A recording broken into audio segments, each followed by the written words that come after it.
Well, so you can imagine when Baha'u'llah said no, he will not go, that he was a prisoner in that house. Abdul Baha could not insist. He could not say any more. But then he decided he better get somebody who is not a believer. He could insist. And so he went along and he saw the Mufti of Akka, which is the religious head of the city. And he was one of those great admirers of Baha'u'llah, this Mufti. A man by the name of Miri, he was Ali Miri. He was a very devoted person. He was really devoted to Baha'u'llah. Wasn't only an admirer, but he really became a worshipper, you can say, of Baha'u'llah. He had seen so many miracles, really, that man, in his life during that short period that Baha'u'llah was in Akka. That he once came to Abdul Baha and he said to Abdul Baha, he said, every time I stand to pray, Baha'u'llah appears in front of me. I pray to him. You see, this is how the influence of the power of God can change the hearts of people. And at first he was a great, I wouldn't say enemy, but he was a very difficult person. He was very much against the faith and the founder of the faith. And he met Baha'u'llah in the barracks of Akka, this man. And he was so proud that Abdul Baha kept on reminding him when he went to the presence of Baha'u'llah that he must change his attitude. And if ever he wanted to say anything, if this man wanted to say anything in the presence of Baha'u'llah, Abdul Baha would say, be quiet, don't say anything. You know, this is how he really enabled him to see gradually the greatness and the power of the faith. And then came a time that this Mufti of Akka became such an admirer of Abdul Baha that if he ever walked with him, he always walked behind the master, which is a very important sign in the East. If you walk with somebody, it depends who you are and who he is. If he is more important than you, you never walk in front of him. You always stay a step behind. And he always walked behind the master. And anyhow, this man came to Baha'u'llah and he said that, why aren't you going to this house outside Akka? And Baha'u'llah said to him that he was a prisoner. He would not go. And he said, he insisted. And he said, everything is ready. You are not a prisoner. No one can keep you a prisoner. And remember, the edict of the Sultan was still in force. The edict of the Sultan was still in force. But, and he said he will not leave Baha'u'llah. He just kept on, he clung to the hem of Baha'u'llah's garment, and he knelt before him. And he said, not until he accepts this leaving the house will he leave him. And so Baha'u'llah said, okay. And then, as you know, he went to the mansion of Mazra'e for the first time. And he went in that carriage.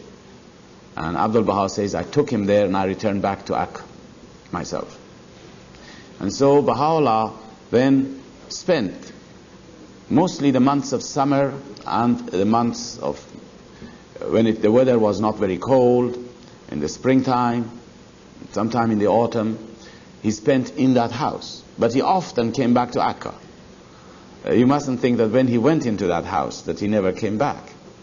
Oh no, he came back many a time to Akka. And after all, Abdul Baha was living in the house of Abud. The mother of Abdul Baha was living there. And the greatest holy leaf was living there at the time. And so he often came to the house of Abud. And then, as you know, this mansion of Bahji came into the picture. The mansion of Bahji was completed by the same man who owned the house, part of the house of Abud, a man called Udi Khammar. he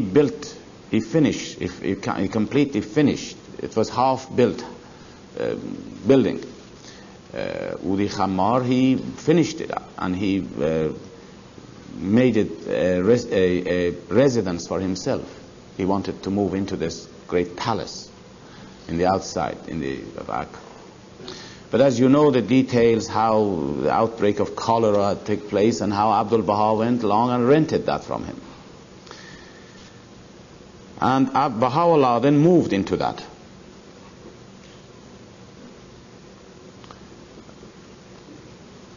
Now when he moved, he really did not move from the mansion of Mazra' into the mansion of Bahji. It happened that he was in Akka. When he left for the mansion of Bahji, he left Akka from the house of Abud to the mansion of Bahji. And it was just at the time that my father was in the presence of Baha'u'llah at that time as a pilgrim. And he said that when this building was rented by Abdul Baha, the believers went there along with Abdul Baha and they washed the building with soap and water and everything else, because it is a marble building in the top part of it, you know, and they washed it all and cleaned it for the coming that Baha'u'llah will come into it. And the first people who moved in were the family of Baha'u'llah, but not the mother of Abdul Baha or the greatest holy leaf or Abdul Baha himself. They did not move. And the reasons for it, now we don't go into it. Then one day it was known that Baha'u'llah is going to move to that mansion. And as you know, Akka in those days did not have any public lighting. The whole area was in the dark at night, absolutely dark. But some Baha'is of India had sent to Baha'u'llah a very unusually large lamp, oil lamp, you know, oil, the wick, the oil. And this lamp was brought into the mansion, and it was put in the hall, and it was, you could see it from distance, a light shining in the mansion. So now this is the background to it. So one day Baha'u'llah was to go and move to this mansion. And my father and Nabil, both of them, were living in a little room in one of the streets of Akka. The street of Akka, called the Souq Abiyaz, means the white market. And when you live in that place, they had a window which was overlooking the road. And the only way that someone can come from the house of Abud to go into to go through the gate and go out of Akka is to pass in front of that house. And so they were standing behind the window, waiting just for a time that Baha'u'llah would be passing in front of their house, in front of their room. And they waited and waited until near sunset, before sunset. And then suddenly they saw that Baha'u'llah was then riding a donkey. It was very custom. This was the only way in those days. It was not the carriage, just a donkey. And behind was Baha'u'llah's servant, about 10 yards behind him. He was riding on his donkey. And the two passed in front of this room. And as soon as it passed and they saw him, Nabil said, "Let us go and follow them." So the two of them came out and they walked behind about 200 yards away, following Baha'u'llah. And when they reached the gates of the city, the guards showed their respects to Baha'u'llah, and he went out, and these two also went out afterwards. And soon it became dark, evidently, and then they could see, eventually they reached the point that they could see the light in the mansion.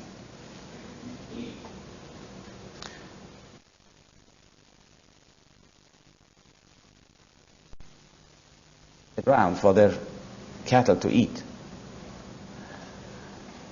And one man went up one of these very tall trees, very, very tall. And when he went very, very tall, up to the very top of it, suddenly he slipped a little bit and he fell down. Very high up, and he knew he's going to be killed. There's no question about it, falling from that height. At that moment, in desperation, in a fraction, in all this thing coming in a split second, he turned to God and he said, if you save me, I'll give all my cattle to you. All that I have, and that's all he had. All my cattle to you, for you. I don't want them. Please save me. And of course God heard him, and he said, okay, we will see what we'll test him. See, God always tests. He, instead of falling down on the ground, he fell on another branch. And he just hardly held himself. But it was, when he looked down, it was again dangerous. But it wasn't as dangerous as before. He was further down. So he again began to pray, please save me from here, he said.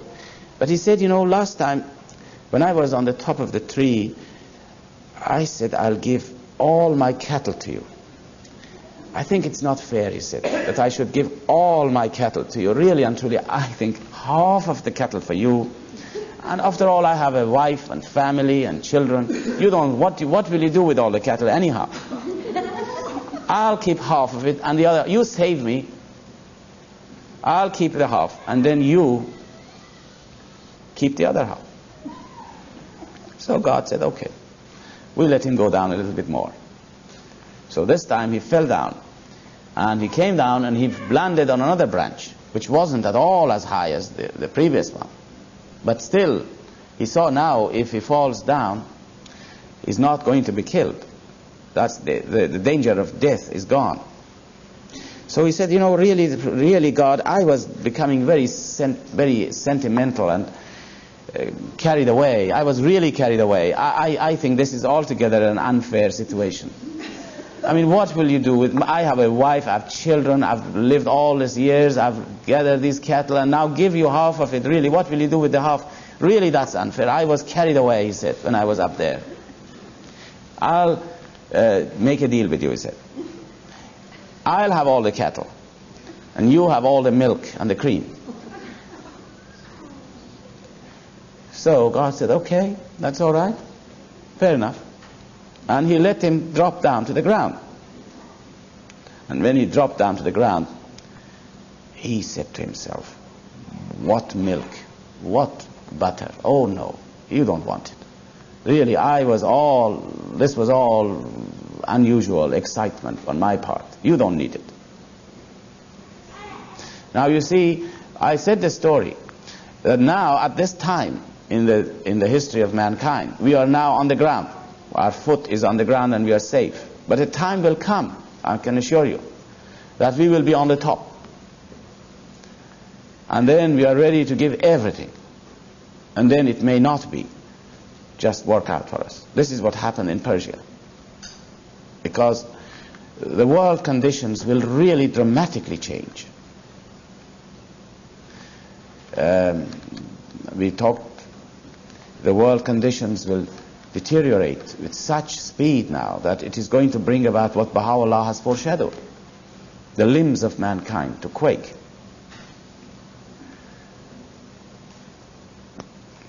Shoghi Effendi mentions, he says, the cities will burn, the atmosphere of the earth will be contaminated.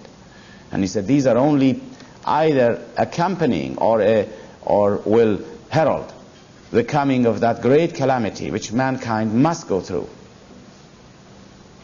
He has written this. So that it is our really work and our privilege now to arise and serve the cause of God. And be sure of his assistance. He'll come to us if our motive is right.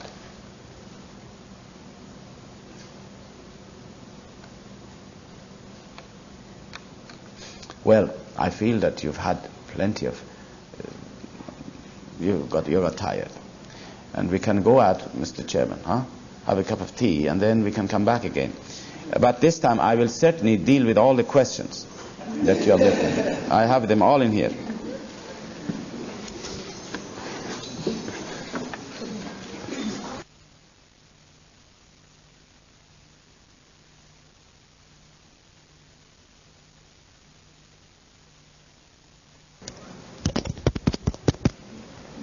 All right.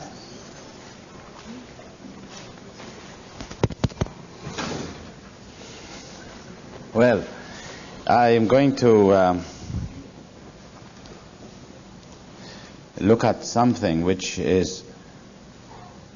I suddenly thought of a little story, I'll tell you, because it's a good thing to know how this is to do with this, because somebody was mentioning to me during the break that gave me to... I felt that people think that to serve the faith, it means that you have to do something very, very big. All the big noises, join the big noise people like myself, for instance, which is not really serving the faith at all in relation to what other people can do. I can tell you that.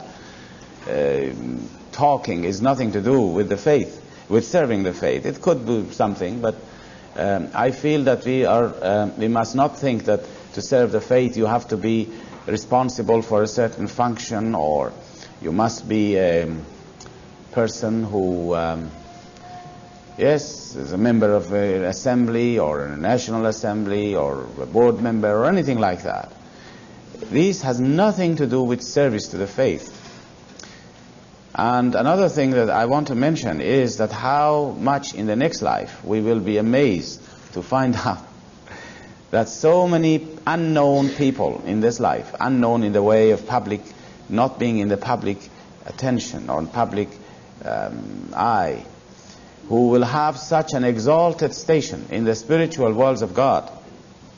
And how many people like me who will be completely lost. Now, you know, this is true. This is really true. We must not ever attach importance to this, the people having a position, because nobody, as I said, has a station in this faith, really. We are all having a function. Yes, we have sacred functions. But this function is given, and God help the person who has been given a function. If he doesn't do his function well, it's much better if he was not given this function. You know, because service to the cause is when you make a cup of tea in your home with the love in your heart that you want the people to come into your home so that they could hear about the faith.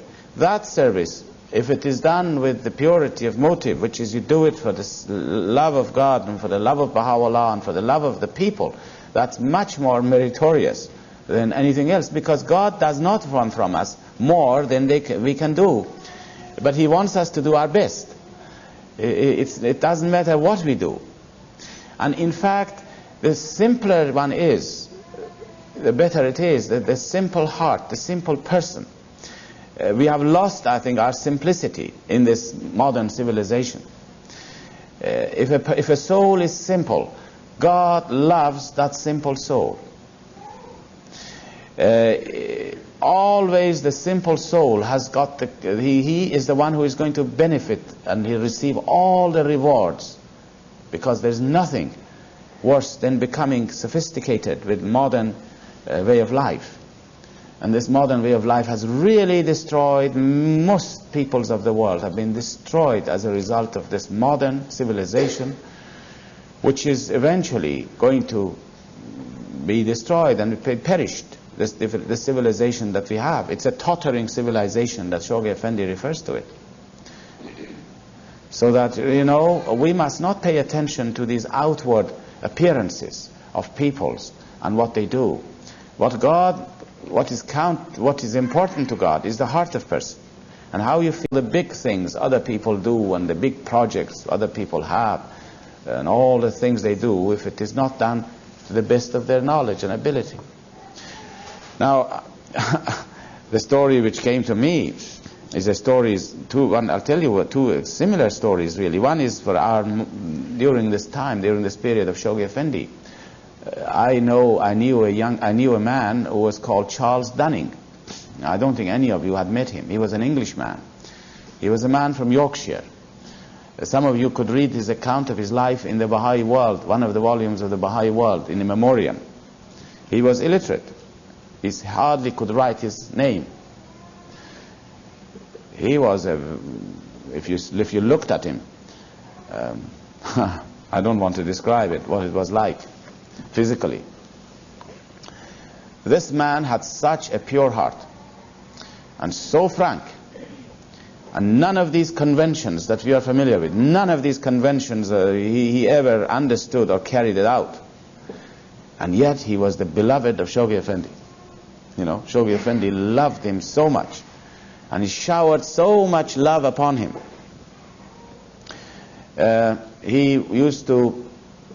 Someone arranged for him to go. He was one of the Knights of Baha'u'llah.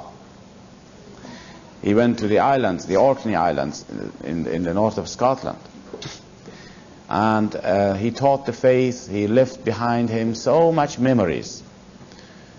But he was very frank, and the language wasn't what you would expect from a Baha'i sometimes.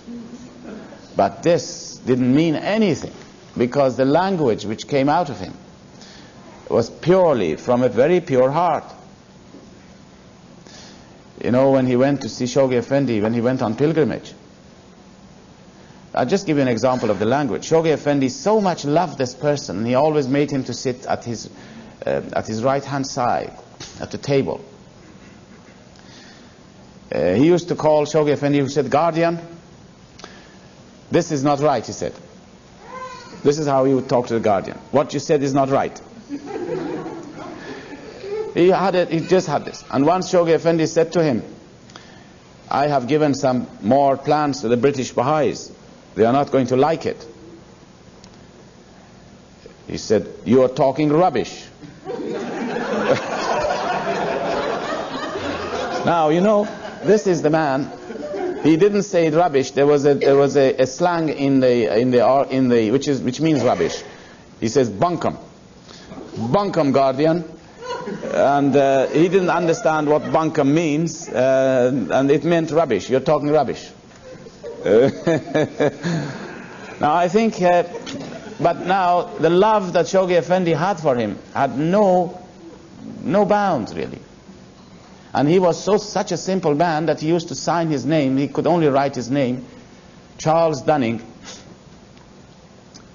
He would write down there KB after his name, means Knight of Baha'u'llah. You know, the British people who are knighted, they are usually called KBE. You know, they write down after name. These are the titles.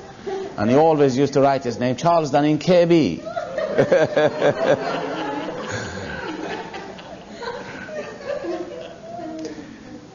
Well, it was always the same thing. Abdul Baha had so many disciples who were like this, and he loved them.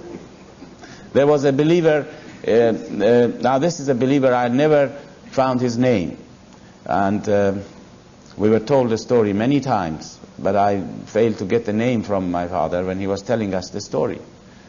But this person remains unnamed. But he was telling us the story that, you know, when people went to see Baha'u'llah, usually you wrote, you said you're coming, you got permission, you then would arrive in Akka, then the master, Abdul Baha, would arrange for you to stay in the pilgrim house for a few days, to rest, to settle down, to look at your clothes, to see if you had sufficient means, and then they would arrange for you to come into the presence of Baha'u'llah.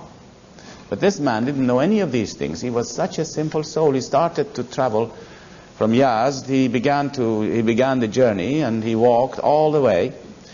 He had nothing but a little bag on his shoulder. He was an elderly man, and he was going to see Baha'u'llah. He wanted to see his Lord. And he came to Akka eventually. Somehow he found his way. And he began to ask people where he can see the house of Baha'u'llah is. And they showed him the house. So he comes in. And he finds there are some stairs. He goes up the stairs. There was nobody around at the time. But then he hears a lot of people in a room. You know, Baha'u'llah was in this room. He just goes near the door. He puts his head through the door, looks around, and he says, which one of you are Baha'u'llah? This Baha'u'llah.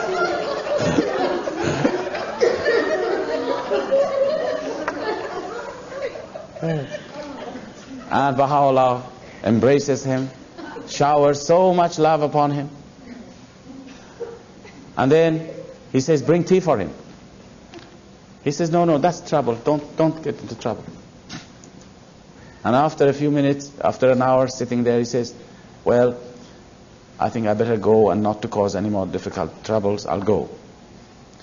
You know, this is how, I mean, nobody would ever leave the presence of Baha'u'llah unless he would dismiss them, you know. This is how it was.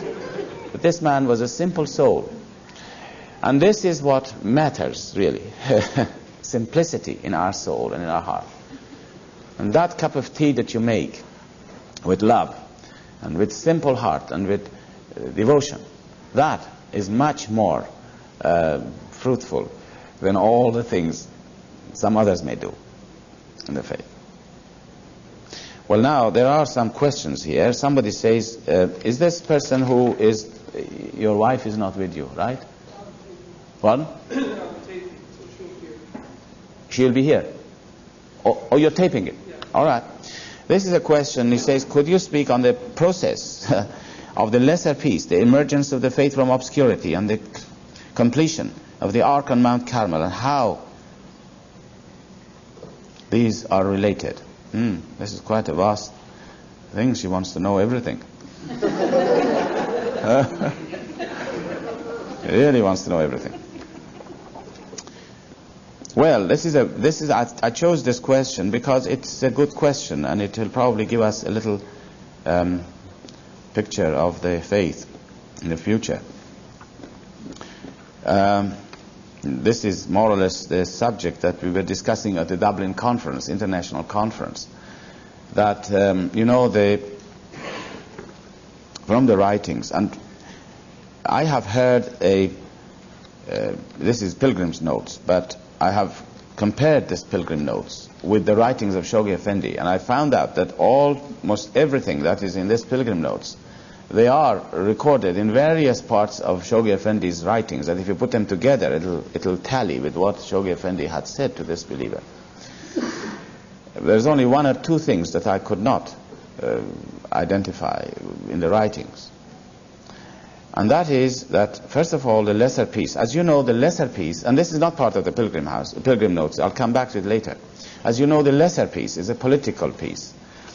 Baha'u'llah has said to Queen Victoria that if you, now that you have rejected the most great peace, which is a spiritual establishment of his world order in the world, now that you have rejected it, at least you should adhere and bring about a lesser peace, so that wars could be abolished. Now you see, we were talking yesterday about the creativity of the word.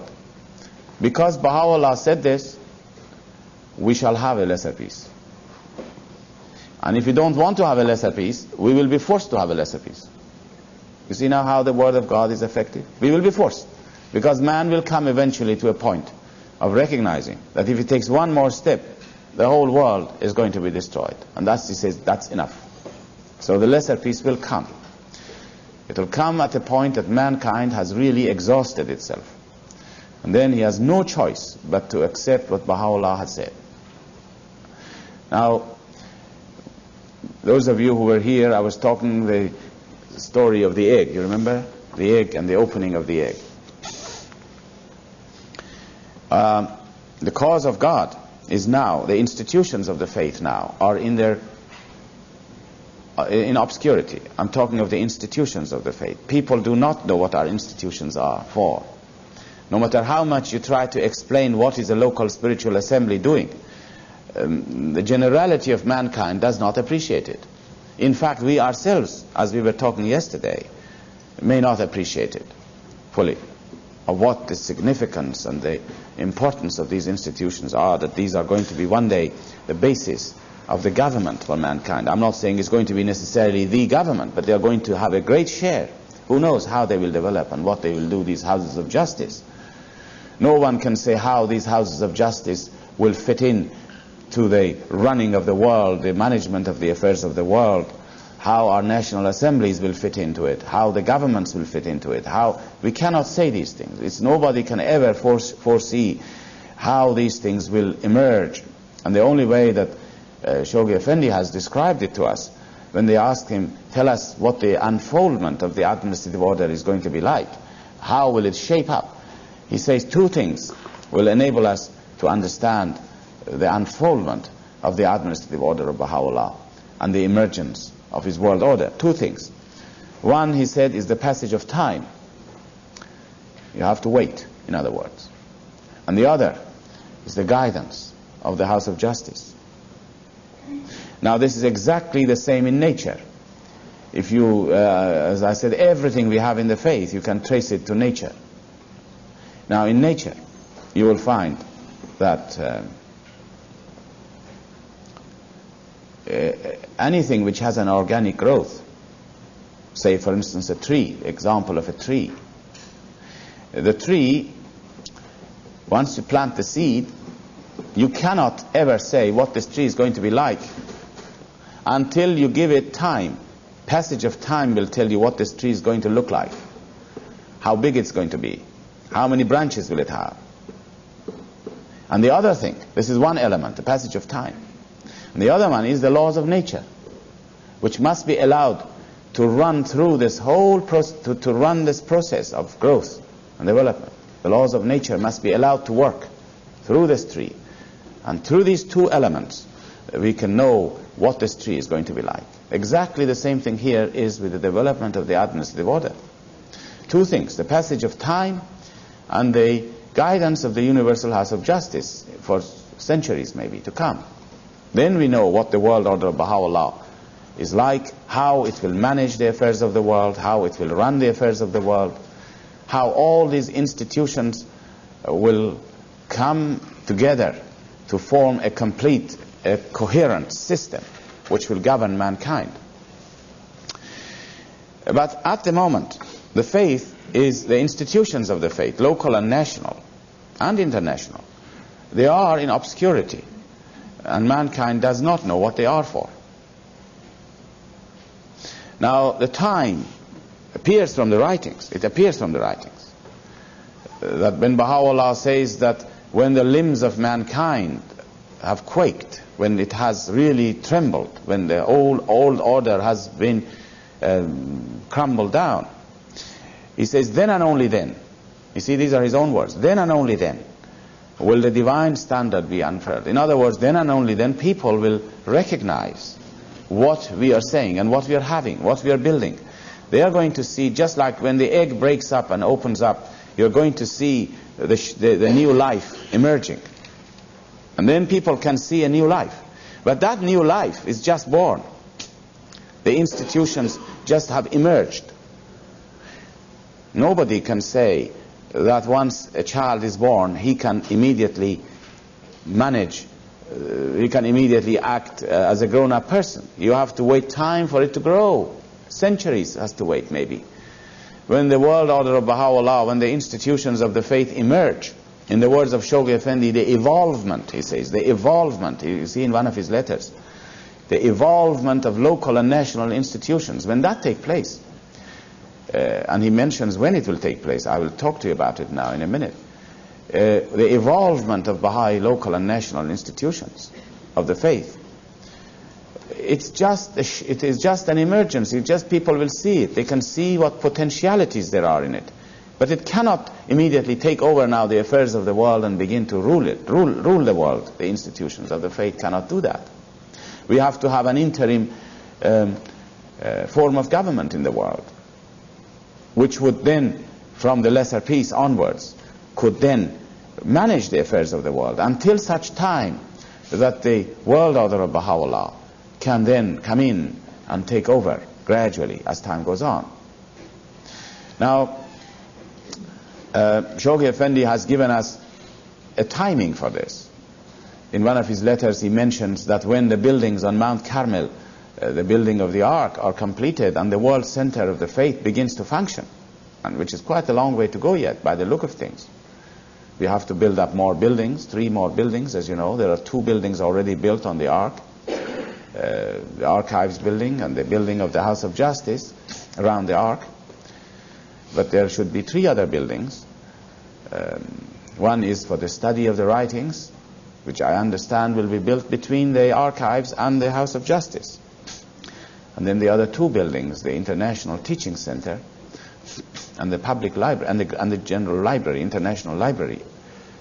These 5 buildings then completed, and then the beautification of the gardens, the terraces to be made, the functioning of the world center of the faith, when they all begin to function. Shoghi Effendi says it will coincide with 2 things. One is the emergence of the lesser peace, and one is, as he puts it, the evolvement of both local and national institutions of the faith. Now, it is then that peoples of the world are able to at least appreciate, to some extent, what these institutions can do for the future of mankind. But as I said, it will take a long time for the world order of Baha'u'llah to come into being. Now, from here on, I'm going to describe this story of this pilgrim's note. And you must take, but as most of these points that I'm mentioning, or you can find it in the writings of Shoghi Effendi, here and there, put them together. You know that, now I'm not yet talking about that pilgrim's note. Let me give you a little bit more background to it. You know that the teachings of God,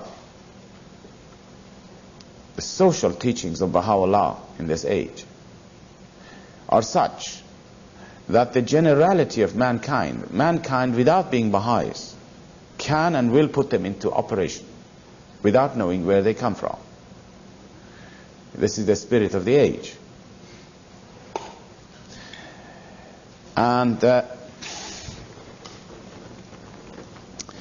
when this lesser peace is coming, Shoghi Effendi has said in this pilgrim's note again, which I haven't been able to identify, maybe our friend Ted can tell us if he's found anything, which he says that the lesser peace and the maturity of mankind are one and the same thing. The coming of age of humanity, which Baha'u'llah refers to in his writings, and the lesser peace are one and the same thing. Now, I don't know. I haven't been able to find it in the writings, but this is the pilgrim's note. But from the signs, if you look at the signs of the coming of age of humanity, which Baha'u'llah has given us signs for it, you can believe this. You can accept this.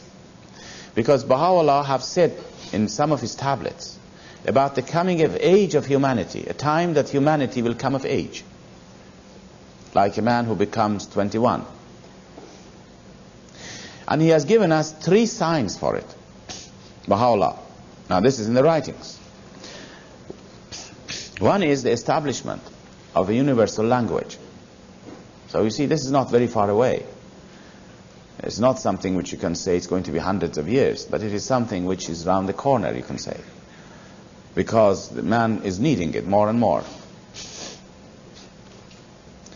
The other sign is that kingship, the institution of kingship, will be such a discredited institution. It will be so discredited that people do not want to take on the burden of kingship if you offer it to them even. Well, this has happened already. The discrediting of the institution of kingship. Kingship. Now, it does not mean that we Baha'is believe that there should be no kingship in the faith, in the future. In fact, this is one of the teachings of Baha'u'llah. He says God would prefer, God likes to see a system of kingship coming into being. Rather, you wouldn't have the word majesty. And you would not know what majesty is, and you would not know what the majesty of God is. And Baha'u'llah says we do not want people to be deprived of this. But this will be a democratic, or well, not democratic, constitutional kingship. Something which is very different from the kings which existed at the time of Baha'u'llah. Constitutional kingship. Who knows? I have again heard this. I don't like to repeat Pilgrim's Notes, but we have heard that Shoghi Effendi has said every country in the world will have a king, including the United States of America. So watch for yourselves here.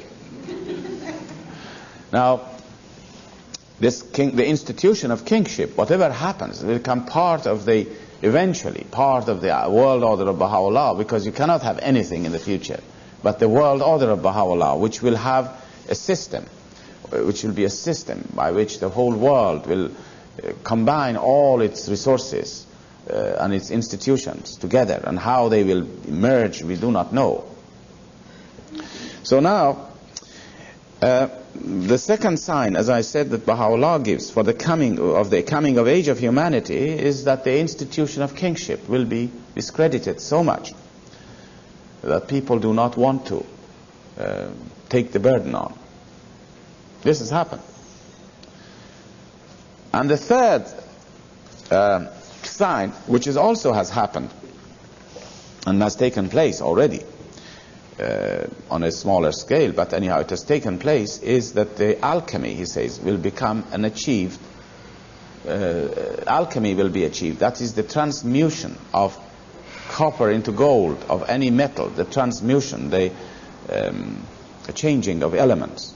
Well, now this has already taken place in the atomic laboratories, and you can do this through the process of processes of the atomic physics.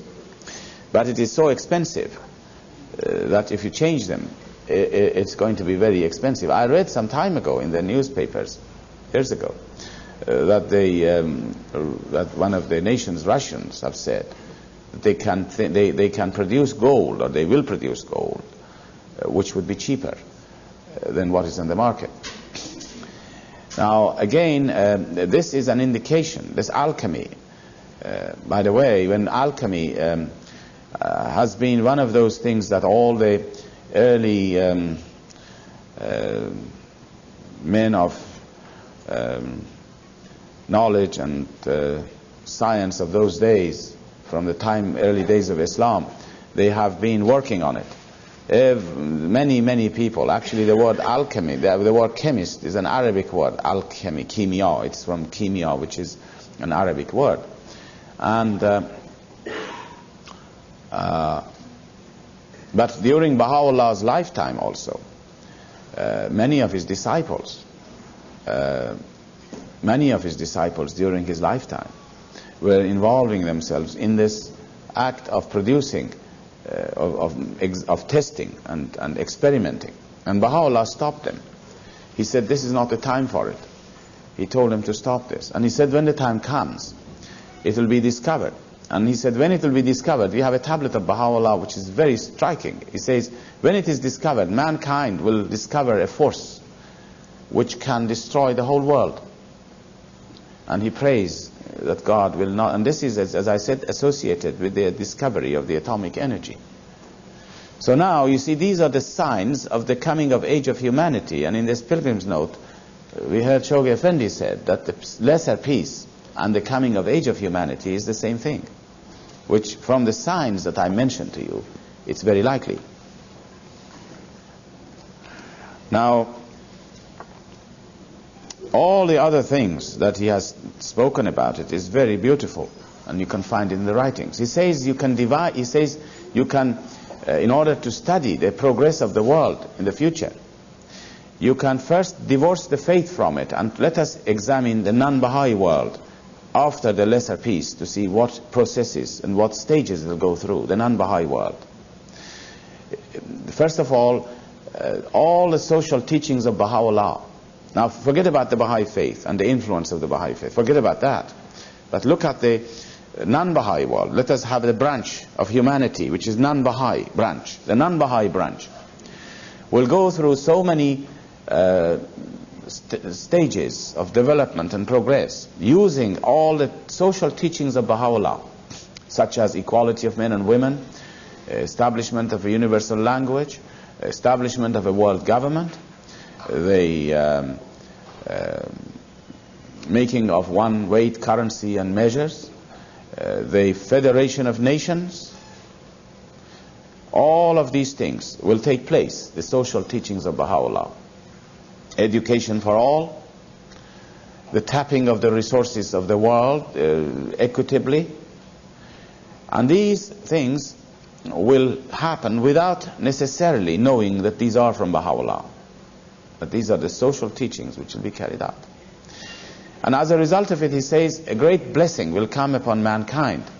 The wars are abolished, and the blessing which will bring with it is that of social and economic and scientific developments that mankind will make, in such a way that the planet will become like one country, literally, like a federation of nations. Like here in the United States, you have federations of nations, of states, but really they are one country.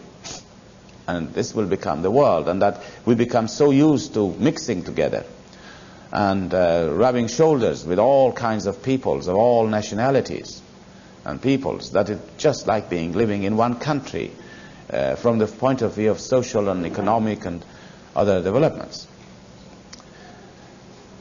Now then he says that looking in this branch of humanity, which is now devoid of the faith, and the faith has nothing to do with it at the moment, directly, he says that religions lose their influence more and more, and they cannot influence humanity. The soul of people will be starving for spiritual food, although they are progressing socially, economically, politically, but spiritually they will be in starvation, a spiritual starvation.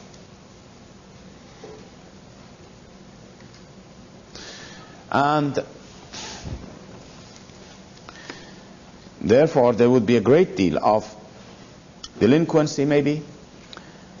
People have a lot of plenty of things to, plenty pleasures and plenty of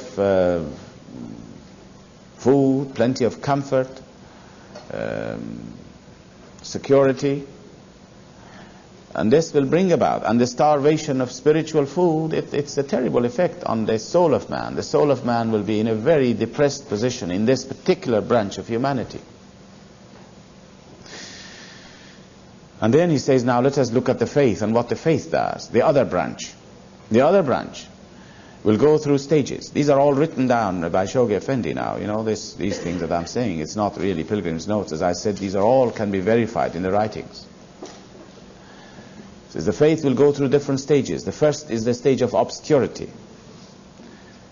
And we are in obscurity in some parts of the world.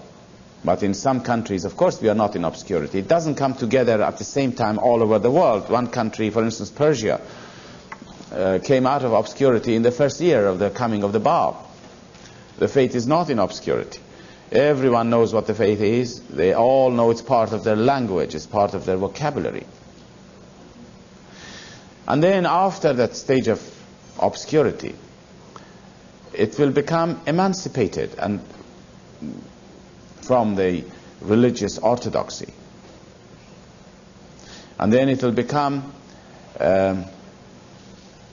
known as a world religion. It will emerge as a world religion.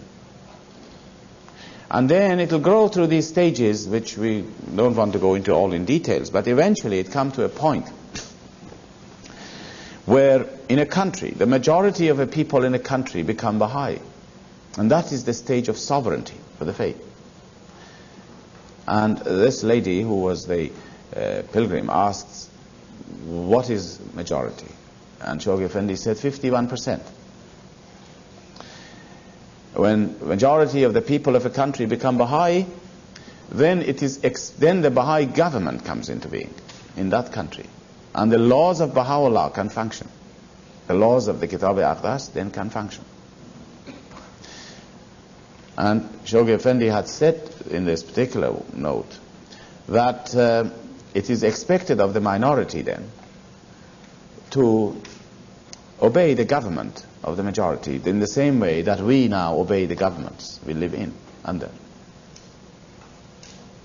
But of course, the Baha'i government will honor the religious aspirations of the people and will give them every freedom to exercise their religious laws and teachings. And then if you go further in this particular branch of the Baha'i branch, you will find that more governments will become Baha'i governments, one after the other. I mentioned yesterday that really and truly you people should aim at making this country the first Baha'i government. And really we must not think at it in a unbelieving way, but rather believing that they will come, that we will have Baha'i governments. Now then you will have the second Baha'i government and the third Baha'i government and so on and so on. But then you see humanity is one. You can't divide it into two branches. You know, although we said for the sake of studying, we are having one branch, we call it non-Baha'i, and one branch we call it Baha'i, but humanity is one.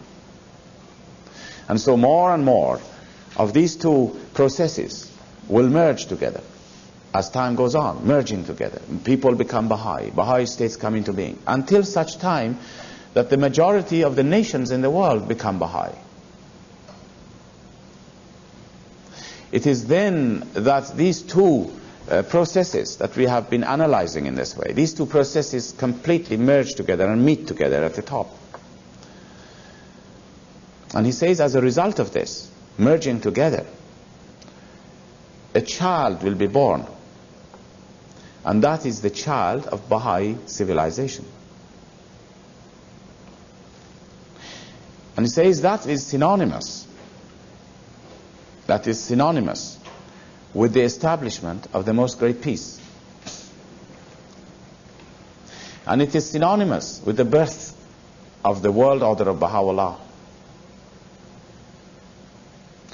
And it is synonymous with the establishment of the kingdom of God on earth.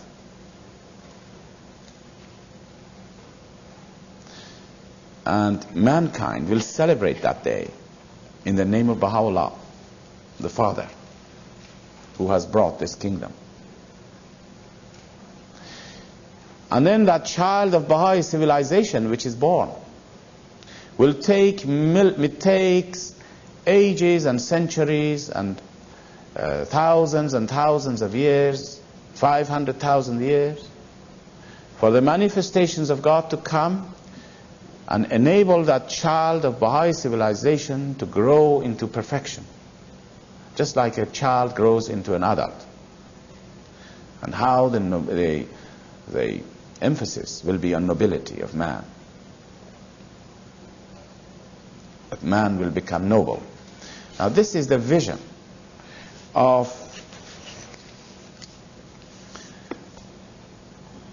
the future for us Baha'is. Now we are in the darkest period of the history of man, the darkest period, and it's closing in on us day by day, and coming to the point of completely sundering everything which belongs to the old days, the old order.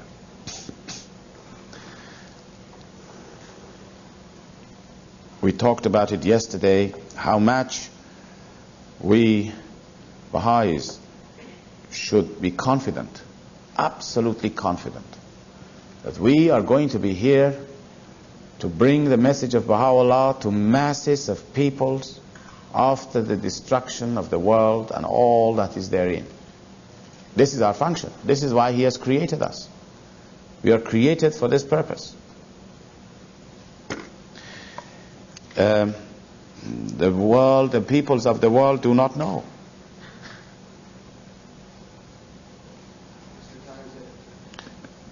When does the universal persecution, the worldwide persecution that Abdul-Baha describes, where? Okay. All right. We cannot now ever doubt the power of Baha'u'llah which is invested in his institutions, the power which he has got in it. Just as much as yesterday we were talking about the new life which comes out of the egg. The chicken coming out of the egg is the only thing which has got the power to stand on its own feet and to become the living organ of a new world. We must have faith in this. And we must prepare ourselves for the day that we are going to be there to bring great numbers into the faith. As Shoghi Effendi says, these institutions we are building becomes beacons of light to guide humanity at the time of its greatest peril. We are not worried about ourselves as to try to, we must never think of ourselves, oh, I want to protect myself. Well, you're all right, you will be protected. I can assure you will be protected. Well, if you want to take any actions, do. Nobody will stop you. But you know, a time will come that we will be guided. When the guidance is needed, we will be guided as what to do. We will be guided by the House of Justice. And if they are not in contact with us, because communications will be cut off, the time will come that we will not be able to communicate with them.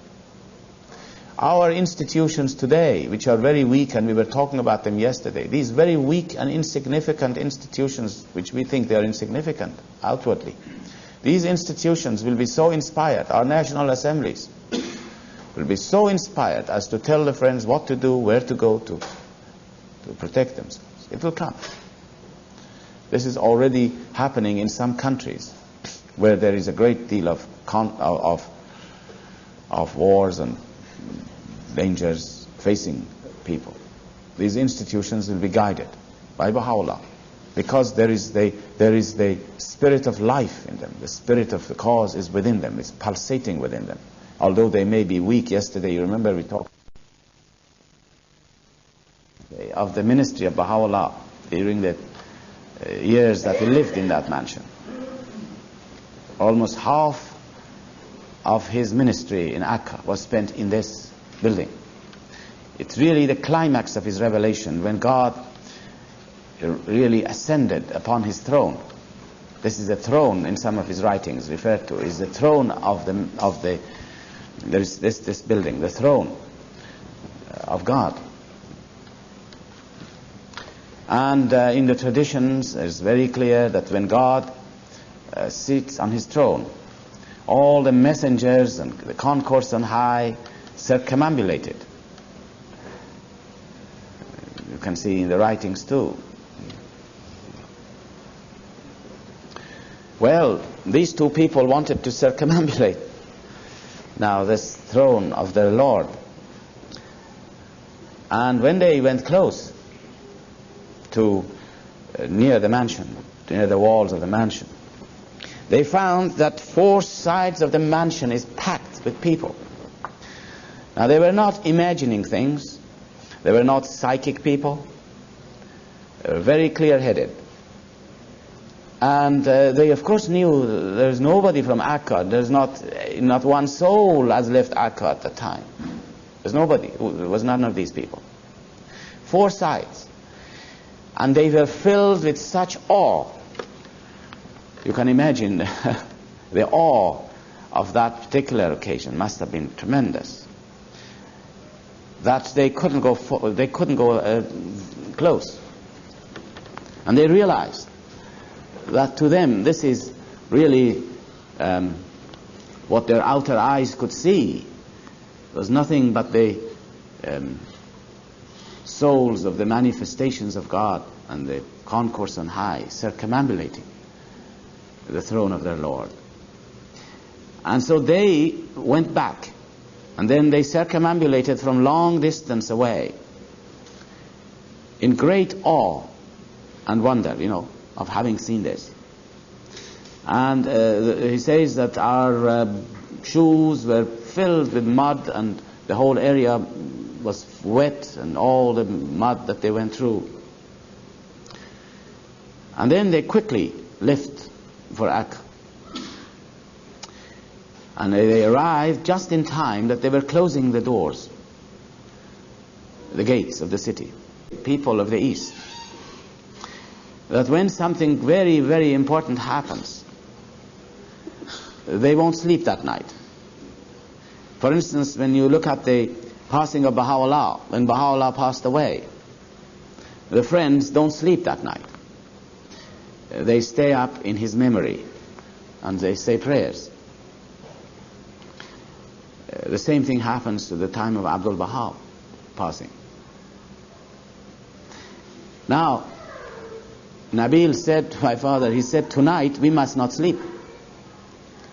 We must stay awake. And Nabil was a man who used to drink a lot of tea. And he said to my father, he said, you make tea and I will write poems about this whole episode. And so that night, Nabil wrote the whole story of this in poetry. You know, many of Nabil's notes, Nabil, the historian of the faith, many of his notes are in poetry. You must not think that the first section of the Dawn Breakers, which Shoghi Effendi has edited for us, is exactly what Nabil has written it in this form. This is edited by Shoghi Effendi. Some of these notes are in different forms. He had put them together and produced it. And the rest of his memoirs and notes, which deal with the history of Baha'u'llah, which are not published yet, they are also, some of them, in this form. So that night he wrote this, the whole story of what had happened. And in the morning, the two of them sent to Baha'u'llah this poem of Nabil. And they also sent him, you know, in those days it was customary for the believers to send gifts to Baha'u'llah. Just like you give a box of chocolates now. In those days, the very popular thing was a sugar cone. You may not have seen what a sugar cone is like. In those days, sugar were made in the form of a cone, big cones, and then you break them for your tea and other uses. So they sent 2 of these as a gift to Baha'u'llah. And Baha'u'llah wrote a tablet. We don't have this tablet because maybe this was with Nabil's things. We haven't found it yet. And in this tablet, Baha'u'llah accepts their pilgrimage at a time that all the concourse on high were circumambulating the throne of their Lord. And he gives a new name to each one of them. Now, as I said, don't go along and tell the stories because it's bound to become it'll change in his career. I've heard people saying this because Shoghi Effendi used to tell this story to some of the pilgrims. And the pilgrims would come and say this story to an audience like this. And then I have heard myself that some other people have been saying this story, and when you say, how did he hear it? He heard it 2 or 3 steps away, which meant that it was so changed that it had a bare resemblance to what I was telling you now. So here we are.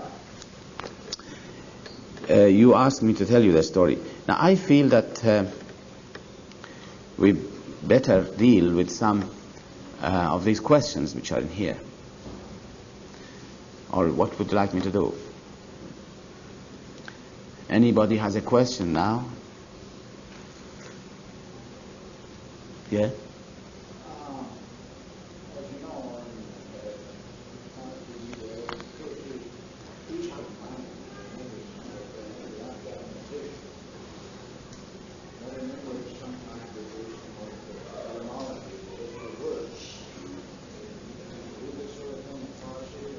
The what? To do what?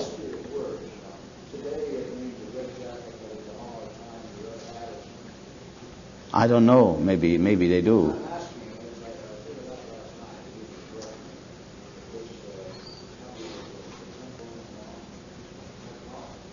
Yes? Yes?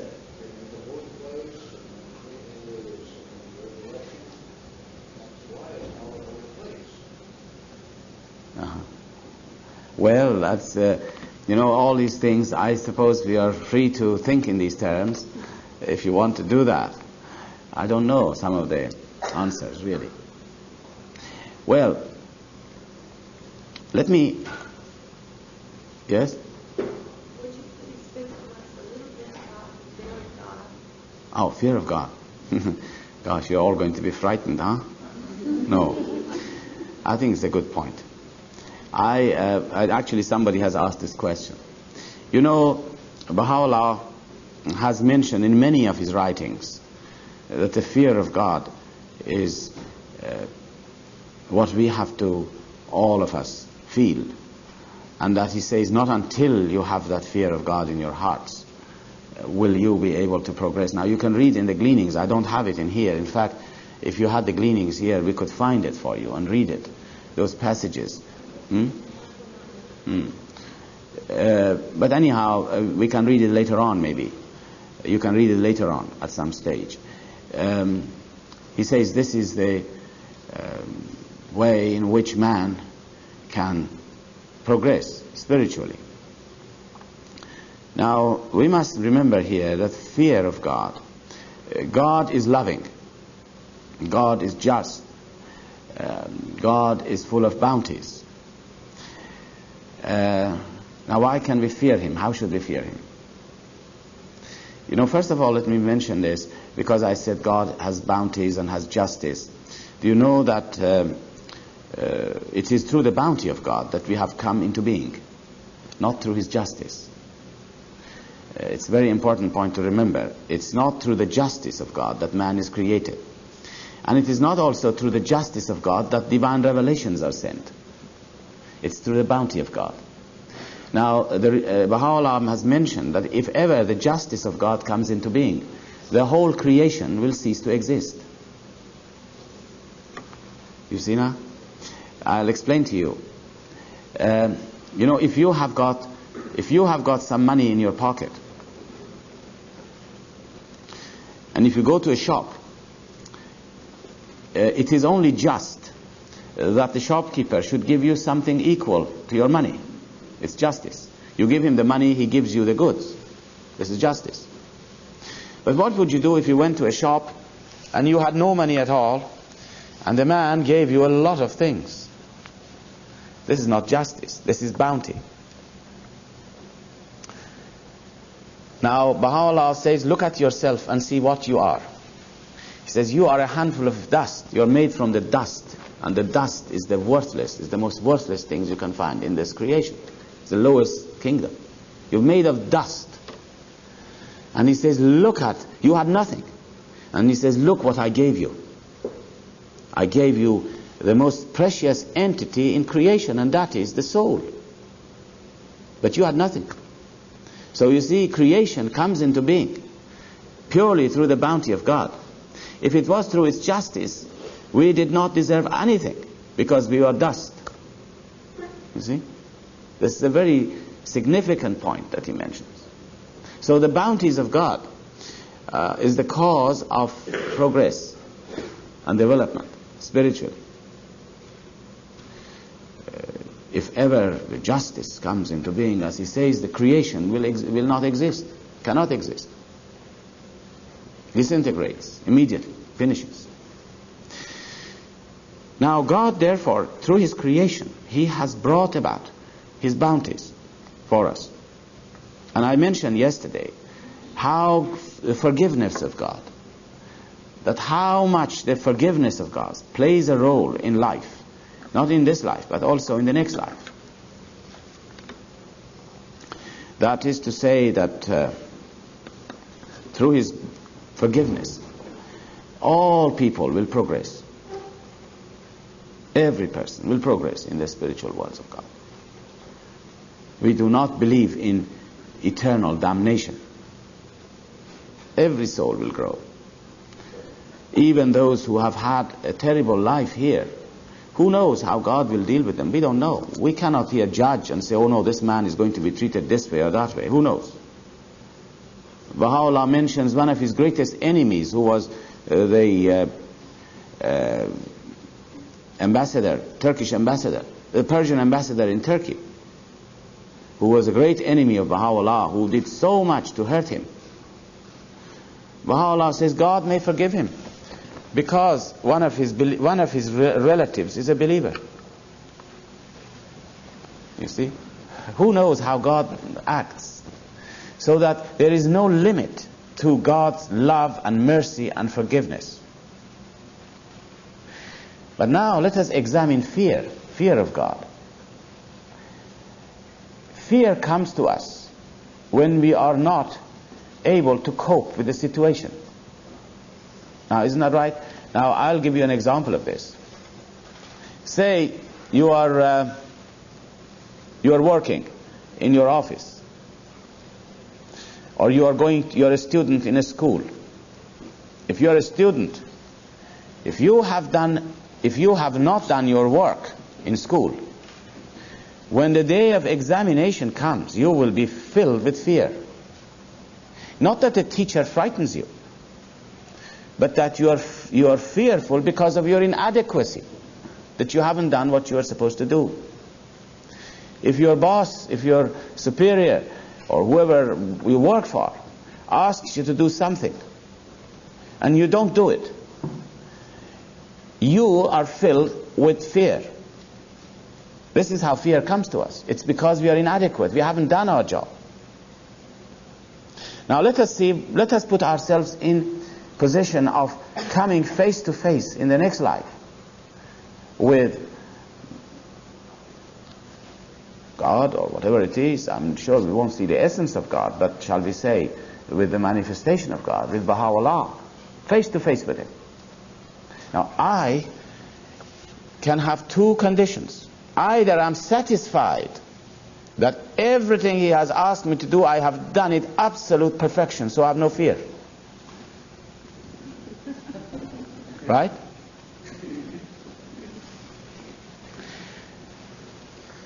Now, that's the answer to it. Or, if I haven't done anything at all, I would be very fearful. There is another alternative if I'm not fearful. Maybe I'm not fearful because I don't think these things will happen in the next life. Maybe Baha'u'llah will never come face to face to me. Maybe He never asked me, why did He do this or that? But this is not true. We know that we will have to give account of everything. You see, Baha'u'llah mentions that. He says, keep your account every day before you are asked to give your account before God. So fear comes not because God is a fearful figure, that you're frightened of Him. But fear comes to us because we are inadequate. We look at our shortcomings. And then when you are going to really face Him, when you really realize, now this is the time, now I'm going to face Him, the fear of God is engendered in one's heart. This is really what it is, the fear of God. It's because we are conscious of our shortcomings. And then when you realize that what you had to do. Now I tell you, I had once an experience, and I'll share it with you. It's a personal experience, but I share it with you. You know how it is every time we have a problem in life, personal problem or any problem, we immediately go to God and pray to Him. As soon as you have a problem, you just take the prayer book and you sit down and you pray, the remover of difficulties and all the others that we are familiar with. Well, one day I was doing the same thing. And suddenly, now I can tell you there, really and truly, suddenly I saw Baha'u'llah, as if I saw Him in front of my eyes saying to me something. And you know what He said to me? Quite frankly, I got it very clear. He said, shame on you. This is what He said. Shame on you. Every time you have a problem, you come to me. Really? But did you ever come once to me and say, oh, please help me to teach your faith, help me to serve your faith, I am longing to do something for you? No. You only come to me when you have a problem. Shame. Now I really stopped praying. I just stopped it. Couldn't say anything. And it came to me like a thunderbolt. Now you know it's like this. And it became very clear that it was like this, that you have a very good friend. Say you have a very, very good friend, one of your best friends, a very influential friend, a very best friend that you have, that you give your life for him. And he lives, say, in another country. And he writes to you and he says, look, I want you to do something for me in here. I can't be in your country, but I want you to go to this shop and buy this and that for me. What would you do as soon as he writes to you? You immediately go and get it for him. He says, you are the only one who can do it. Go and get it for me. But what happens if I don't do it? I won't do it today, I won't do it tomorrow, I won't do it the next month, and the next month, and the next month, and the next year. I will never go to get this thing that my friend wants me to get for him. But then every time I need something, I'll go to him. And I expect him immediately to answer it. Now you see, this is exactly the situation. So that really when we think and we find that we have so much to do, and this life is so short. So much to do for Baha'u'llah. He has asked us to teach his faith. Now that's what I said, shame on me. That was the answer. I don't do it. And instead I go to him for all my problems.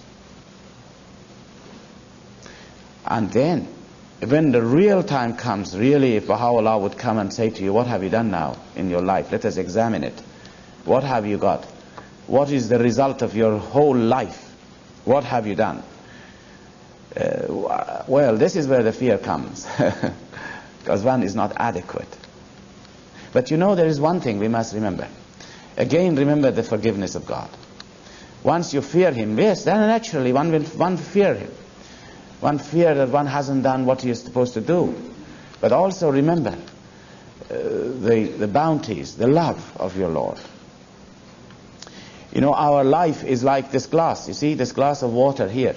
Every service that we render is like a drop of water that you put in this. And at the end of a lifetime, all that you have is the result of your life. Here, you present it. This is what you have. That's what you take with us. That's what we take with us into the next life. We talked about it the first day. Remember, we said we can only take good things into the next life. And all our deeds is like this perfect water that we are taking with us. Drop by drop. We serve today, we serve tomorrow, and this adds together, accumulates together. But a little bit of impurities, then it will make the whole glass to become adulterated. A little bit of self, a little bit of ambition. These are the things will really destroy our services to the faith. There may be a man who has served an awful lot in this life. There have been some people like this. Served enormously, very on a great high scale. But at the end, they did something which destroyed it altogether. And so the cup of water, instead of being pure, it is adulterated. But there is one remedy which we can still have, and this is again a marvelous thing that we have this remedy. You know, have you seen in chemistry, there are some, if you have something, for instance, colorful, dirty, you just drop one little chemical into it, it'll purifies it, cleanse it immediately. And this is the same thing here in our deeds, in our life. We can cleanse our deeds and our actions with servitude, becoming a servant really, becoming selfless. That is like this chemical which will purify all the wrong things that one has done. And God will come to you then in great measures.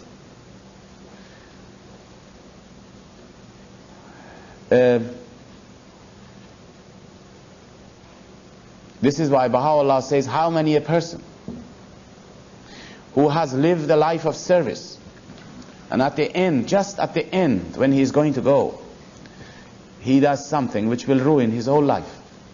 All his services are gone. And how many a person who has lived a terrible life, and just at the time of his passing, through one deed, through the carrying out of one action, just like this chemical that I say drop into this water, he will become completely absolved of all the wrong things he had done. And that's why he says pure actions. The most important thing is not to serve the faith. The most important thing is to serve the faith with pure motive. You know, if I serve the faith with wrong motive, and there may be some people, I don't know, when one looks upon oneself, one comes across this, that one may be serving for sometimes, or to some extent, for wrong motives. If you serve the faith because, oh, well, I serve the faith so that I become responsible for this work or that work, and people will pay attention to me, or I'll become an important person, well, this is really dangerous. This is dangerous. I mentioned there's nothing in this life except a station of servitude for us. And servitude is what Abdul Baha says, become like a dust in the pathway of their loved ones.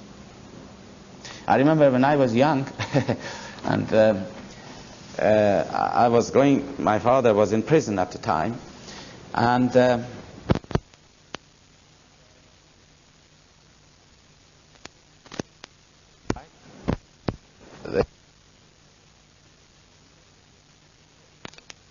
speaker or not? Yes, it's okay. I remember that we used to go once a year to a very, very remote village, hidden behind so many mountains, lofty, very high mountains, higher than these mountains here, or almost like these mountains. We had to go maybe 3 days riding on a donkey to get to this little village. And in that village, the whole village was Baha'i, but it was very small, maybe about 20 people in it. It was the same village that in 1955, when there was a wave of persecution against the Baha'is of Iran, it's called Hormozak, 7 people were martyred. Well, we used to go once a year, or at least my father used to go, and when I was a young man, I used to go with him, just to meet with these believers who were so cut off. And most of these believers were illiterate. They couldn't read or write. They were very beautiful people, very humble, very beautiful, full of the love of Baha'u'llah. But they had no education. And that year, my father was in prison because of the faith, and he sent me a message. He said, now you go on your own. Now at that time, I was just a student in the university, had just come the first year of university, and oh, you know how it is when you go into the university, you become very important. You feel very important and all the rest of it as young persons. And he said, now there is one condition. When you go there, you must never feel yourself superior to these people because you can read and write. You must never sit with them in a disrespectful manner, you know, just with an air of superiority. He gave me a lot of information about that. That we must consider ourselves as dust in the pathway of these loved ones of God. He said, if you can go like this, then go on. And I can tell you, it's a marvelous experience for us to become humble before each other. Because I mentioned yesterday, each one carries with him a sign of Baha'u'llah. And it is when you look into that face, you must see a sign of Baha'u'llah. Because all I can say in my life is that I am related to Baha'u'llah by name. I can't say more than that. I can't say really I am a Baha'i. This is where the fear comes in also. How can I say I'm a Baha'i, really and truly? But I am related by name to him. And that's enough. That's enough to look into the faces of the believers. And then you love them because of Baha'u'llah.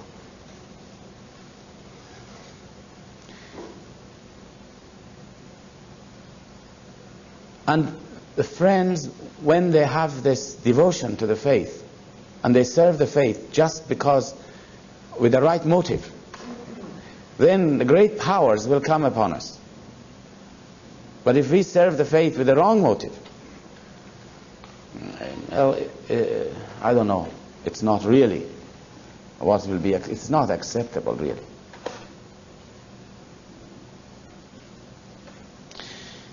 Baha'u'llah mentions that two things are very dear to God. One is the blood of the martyr. Now, the blood of the martyr. Now, why is it that the blood of the martyr is dear to God? It's because you know that the purpose of life in here is that we may become detached from this world and draw nearer to God. This is the purpose of life. But God has given us barriers. There are barriers. There are several barriers that we have to overcome. The barrier between man and God is attachment. Baha'u'llah says there are three types of attachment. One of them is attachment to this world. We talked about it yesterday a little bit. Attachment to the things of this world. This is one barrier. If we can remove that barrier, then we have two other barriers to overcome. The other barrier, he says, is attachment to the next life and the reward of the next life. And that's a very, very deep subject when you think of it. We don't serve Baha'u'llah. The motive should not be, let me serve Baha'u'llah so that in the next life I have a good position there, you know.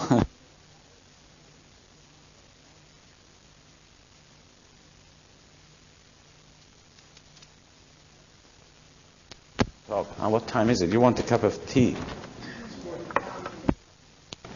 Since I've left my job, I've forgotten everything.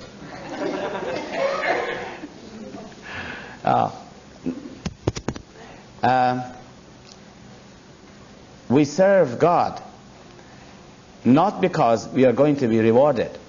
But do you know why we serve God? Baha'u'llah mentions it in our daily prayers. You read it every day. The noon prayer. I don't know it in English. In Arabic, when you translate it, it will become, I bear witness, O God, that Thou hast created me to know Thee and to worship Thee. That is the purpose of creation. God has not created us for anything else, but just that we know Him and to worship Him. Do you remember when we were talking about the soul, I was mentioning that the purpose of life is for us, for our soul to bring forth a fruit, a child, and that the only way it can do it is to turn to another force, to another agency, and that the purpose of life is that we turn to Baha'u'llah, that we love Him and worship Him, and as a result of this, the spirit of faith is born in us. So you see, we do not carry out all the teachings of God so that in the next life we can become very exalted person, great station. Although this will happen, there's no doubt about it. This will come by itself. But to be attached to it, it's a wrong reason for serving the faith. You see how delicate these parts are? And the other barrier which Baha'u'llah says, which John in here pointed out to us, is the kingdom of names, attachment to the kingdom of names, which is really, it boils down being attachment to our own perfections and accomplishments. You become attached to your knowledge. You like yourself because you're a knowledgeable man. You like to be praised because you're a knowledgeable man. This is attachment to the kingdom of names. You love to be praised for other actions that you do. This is another form of barrier. Now these barriers removed, you have a martyr. Because a martyr is a person who becomes detached 100%. When he says, I give my life, what has he done? He has become 100% detached. There is none of us can reach to that point unless you come to that very point of testing, when you are tested at that hour, that moment. If you say so, if you come to that point and then you decide and say, I'll give my life, you become 100% detached. And that is what God loves, more than anything else, because it's 100%, it's a complete detachment. And this is why Baha'u'llah says, the blood of the martyr is the most precious thing in the sight of God, because you have given up your all in the path of God. And the other thing which is beloved of God, the tears which are shed in fear of God. The tears which are shed in fear of God. And then Baha'u'llah in this tablet, he says, we do not want people to give their lives. We do not want people to give their lives. The world should be such that people don't have to give their lives. And so he said, we have replaced it in this dispensation. We had replaced the blood of the martyr with teaching, with the efforts and the work of a teacher. Teaching the cause of God has the most meritorious of all things in the sight of God. It's the most meritorious. It's not one of the most meritorious, but the most meritorious. Because we talked a great deal about teaching yesterday. Remember, I was saying the purpose of teaching is not just to increase our numbers. Main purpose is not that, but it is to bring a soul to its God. And we talked about it. You remember the force of attraction and all the rest of it we spoke about. You people are in the habit of drinking, drinking coffee and things, huh? Yes. No, go on, yes. Otherwise. The book of Certitude, I believe, and I don't have my books now, so I can't remember exactly which book. But it says every man has a conscience, but not every man has a sense of shame. Is this part? Yes, well, it is not in the Kitab-i-Iran, but it is in one of his tablets, which he quotes in the epistle to the son of the wolf. He quotes it. Yes, he says that he's talking again about the fear of God, really, and the importance of religion. That religion, you see, he says that when you have to carry out a teaching of God, not everybody has this. It's very difficult to translate that word, shame, as you put it, the word shame, from the original language. It means that there are some human beings, but Baha'u'llah says there are not many, who have the sense of shame. If they do something wrong, they feel ashamed of it right away. You know, they feel immediately, they know they have done something wrong, and they'll stop doing it. But he says there are not many people like that. And therefore he says the laws of God are given to us that we may obey them, and that we should bring in here, obedience to the laws of God, and to have the fear. It's like saying, and I'll give you an example of it in daily life. It's like saying that there are some citizens who can live without having a policeman among them. But there are very few such people who can live in peace and tranquility in a town without any policeman. But you need a policeman. That's what Baha'u'llah is trying to tell us. He says we have to have a policeman. We have to have an agency by which men can discipline themselves. This is the purpose of that particular, is the meaning of that particular thing that you mentioned in the writings. Well, now, I am going to, maybe we can stop sometime, but I'm going to look at some of these questions, which one of the things I love to do is to not answer questions, leave it off. So you must push me to do it for you. Let us see, where are we now? I'll look at the.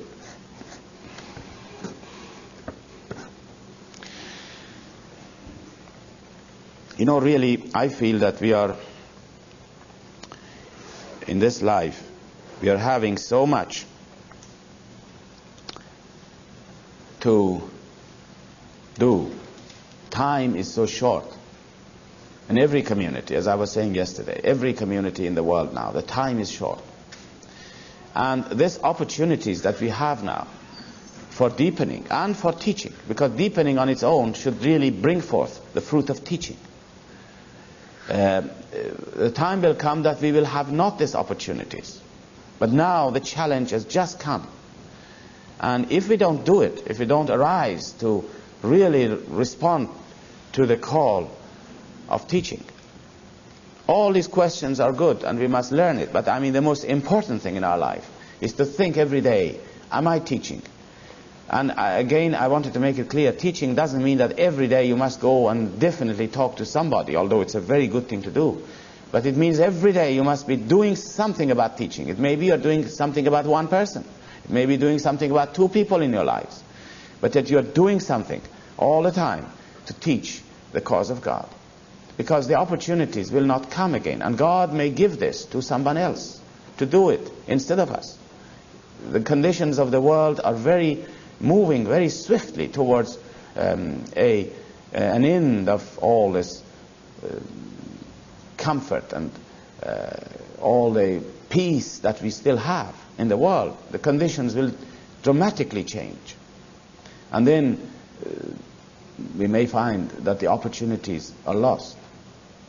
But really God has chosen us, and this is a marvelous thing to think that God has chosen us from among 6,000 million peoples of the world, and have told us, like Baha'u'llah, like that friend of ours in that remote country, telling us to go and do certain things for him. He says, I can't do it, you are in there, you must do it for me. And this, I think, this feeling will urge us to go ahead. That we are chosen, really, by God to carry out his work. And it is a great, great privilege. I just wanted to tell you, it came to me a story. I'll tell you, it's a Persian story, which will indicate how much we must thank God that we are chosen today to carry this great responsibility with us. The story is a story of a mother who had 3 children, 3 sons. Do you know that story? Mother who had 3 sons. And she wanted to know which one of them is worthy to become her, to inherit her estates and become the heir in the family. And so he wanted to test his sons. And so he invited, the sons were living in different homes, each one of them having their own lives, and the mother was living alone. And so the mother invited one of the sons to come and stay with her for the night. And she chose a very, very cold night. Snow coming, like maybe in Alaska. Snow all over the place. And that night, she cooked a meal for her son. And she put a lot of salt in it. Very much salty. Full of salt. And she drained all the water from the taps and from everything. So there was no water in the house. And so they ate their food and they went to bed. And they slept. In the middle of night, when the son was fast asleep in this little cozy room, warm, she woke her son up and she said, I am very thirsty. Would you go and get me some water, please? Oh, the son got up and he said, are you really thirsty? He went to this tap, water, to get some water, and there was no water. So he came back and he said, well, there's no water and probably you can carry on till tomorrow morning. Okay, mother said, fine, that's okay.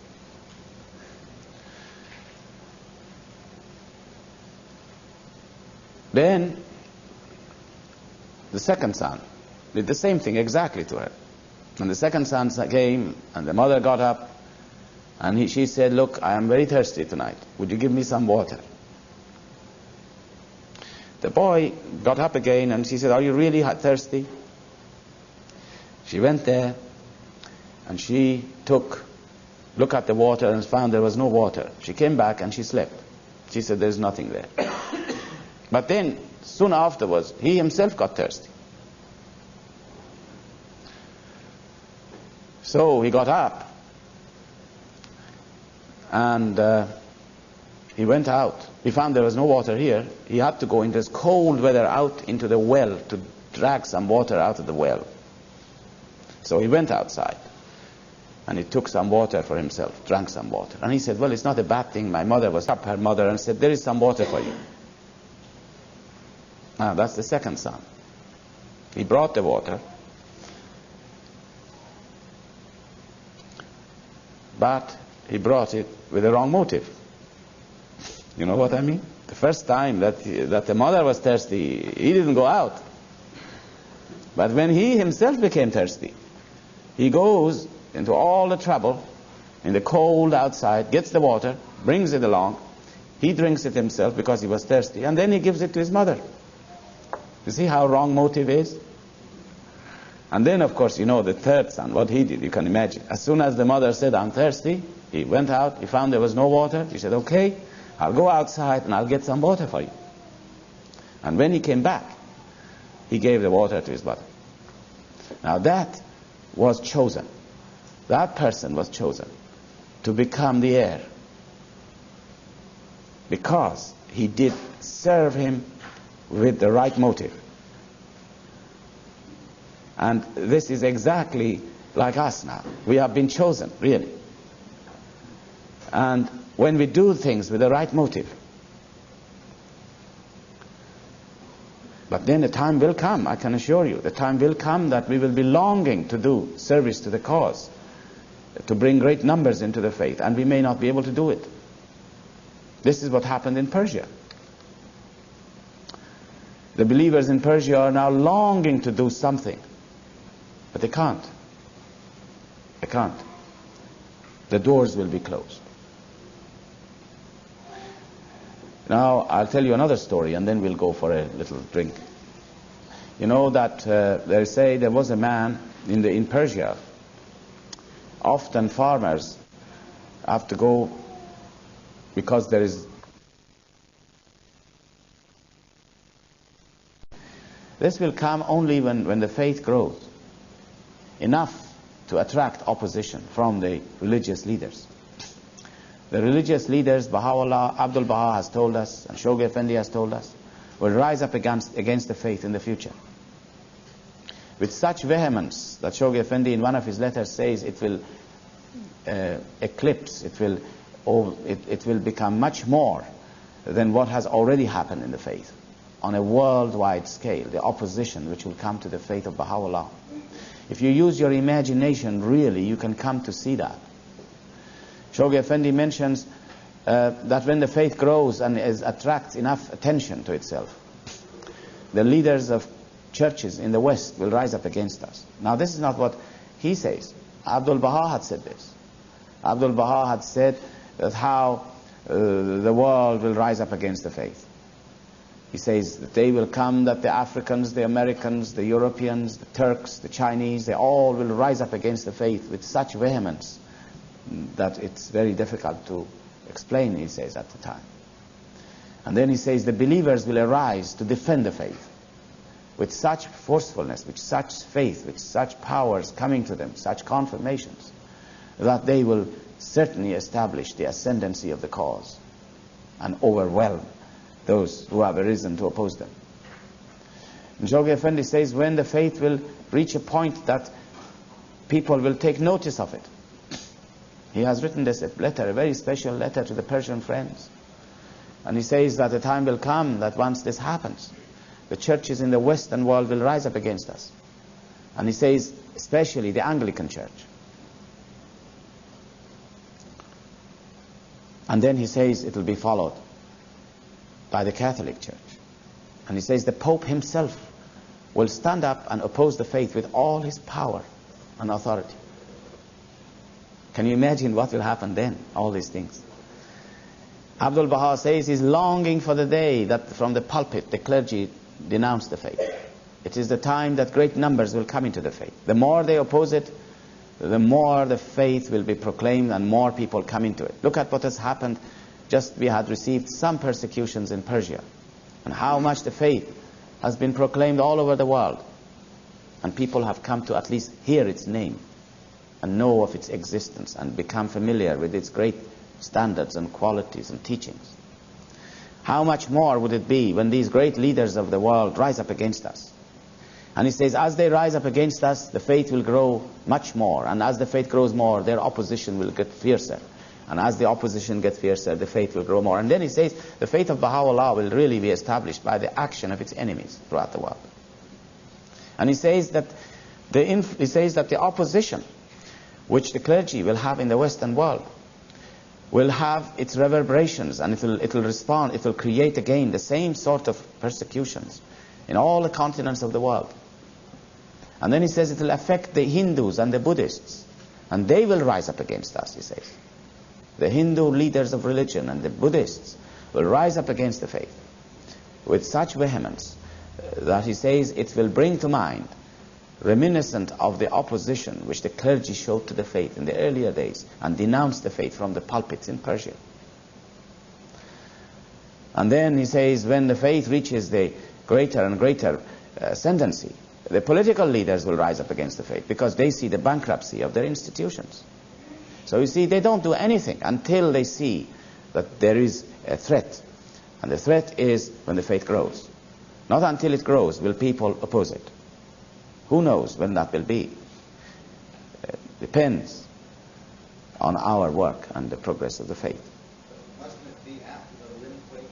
I don't know. This is, as I say, it all depends. If in a country now you ignite a fire of, if you, for instance, in Ireland that we are teaching, if great numbers come into the faith, they will come right away and oppose us with tremendous power and authority. Already this has happened when the 10-year crusade started, and some pioneers went to South Pacific. Some of the friends may remember. The great numbers came into the faith in some of these islands. And some of these churches rose up against us with such forcefulness. They drove away some of the pioneers out of the country. They deprived all the members of the faith from all their social benefits. And all these things have happened already, but on a very small scale. Already in Scotland we have had several times that the clergy have denounced the faith from the pulpit and in the newspapers with great vehemence. But these are nothing comparing with the time that they become desperate. And then we will see how they will oppose us. Well, friends, it seems to me the time is telling we must go. And I've managed to put one or two questions still unanswered, so we'll see how it will go in the afternoon. Thank you very much indeed. So, you all go for lunch.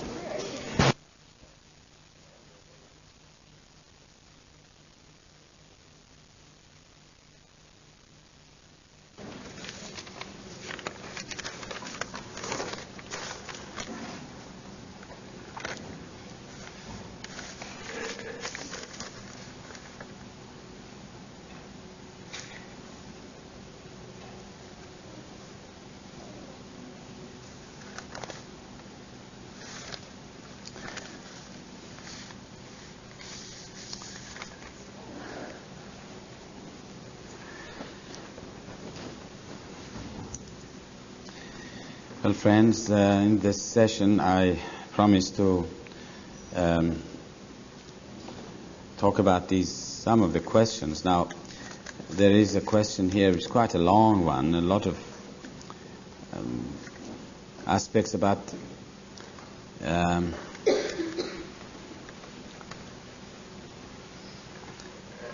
the obligatory prayers, about the long obligatory prayers. And there are some questions asked, 7 or 8 of them. I think some of these questions are things that I could maybe discuss with the person because you cannot really talk about it here. This is all actions and movements and all the rest of it. But I will go through some of the gist of some of the basic points that you have raised here about the long obligatory prayer. As you know, Baha'u'llah in this obligatory prayer mentions that we should say this prayer when we are feeling spiritually uplifted, and in every 24 hours. And he says that when you stand there, before you start it, you should gaze as if awaiting the mercy of your Lord, coming to you. In other words, he says, look to the right and look to the left, as if you are waiting for the mercy of God to come to you. And now the question is, how do you gaze? Now the answer to this is up to you. Really, it's nothing that we can describe this. This is, you see, the obligatory prayer, as you can see, has some symbolism in it. There are some symbolisms in this. There are symbolic actions that you do, which is, as I mentioned in the first day, the actions are symbolic of our attitude. That when you raise your hands in supplication, this is reinforcing what you're saying by your actions. These actions, for instance, of supplicating, which is to raise your hands upwards towards God, is only a symbolic action. The same thing is with the action of prostrating yourself down on the ground before your God, when you are you're expressing your humility and utter nothingness to God. And that is why, probably, Baha'u'llah has said that this prayer should be said alone, in the privacy of your own chamber. You cannot say this prayer when there are others around. And that we talked about it, of course, in the first day. Now here again, it's also symbolic of waiting for the mercy of God to come to you, just as you're beginning, as you're standing to say your prayer. I think Baha'u'llah is trying to enable us to concentrate here. It is really a message to, now that you're just going to say your prayers, you are in the presence of your Lord. You are going to be in the presence of your Lord. You must await and expect His mercy and His bounties upon us. And this is what's in our hearts. And this movement, looking to the right and to the left, is just symbolic of our inner attitude. It's no use just to look to the right and to the left when our inner attitude is not with us. And the inner attitude should be that now I am standing before my God, and I am going to say these passages. And when you read the obligatory prayers, you'll see most of the passages are expressing one's impotence, one's ignorance, one's utter nothingness, really, in relation to the greatness and the loftiness of his creator. And then there are occasions that you praise him, you glorify him. You see, these are all the most important aspect of this prayer is the attitude that we have to develop during this period, and to concentrate and to know that we are in front of our God. Some of the friends were not here. We talked a little bit about the obligatory prayers and the importance of it, and we said that Baha'u'llah has mentioned, and Abdul Baha, that if we do not say them, that we can never get close to them. We can never get close to Baha'u'llah.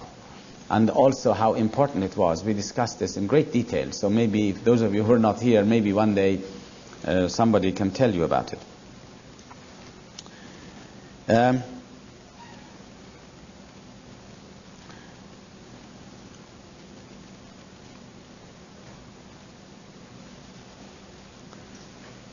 Yes. There is another question here which is worthy of discussion, and it says, can you explain the meaning, the following words that appears in the obligatory prayers? He says, Baha'u'llah says, make my prayer, O my Lord. Or the person says when you're praying, make my prayer, O my Lord, a fountain of living waters, whereby I may live as long as thy sovereignty endures, and may make mention of thee in every world of thy worlds. Now look at what a beautiful vision Baha'u'llah even is given to us in here. I mentioned again the first day about the soul of man. You remember about the soul, how it comes into being, and how the soul has a beginning, but it has no end.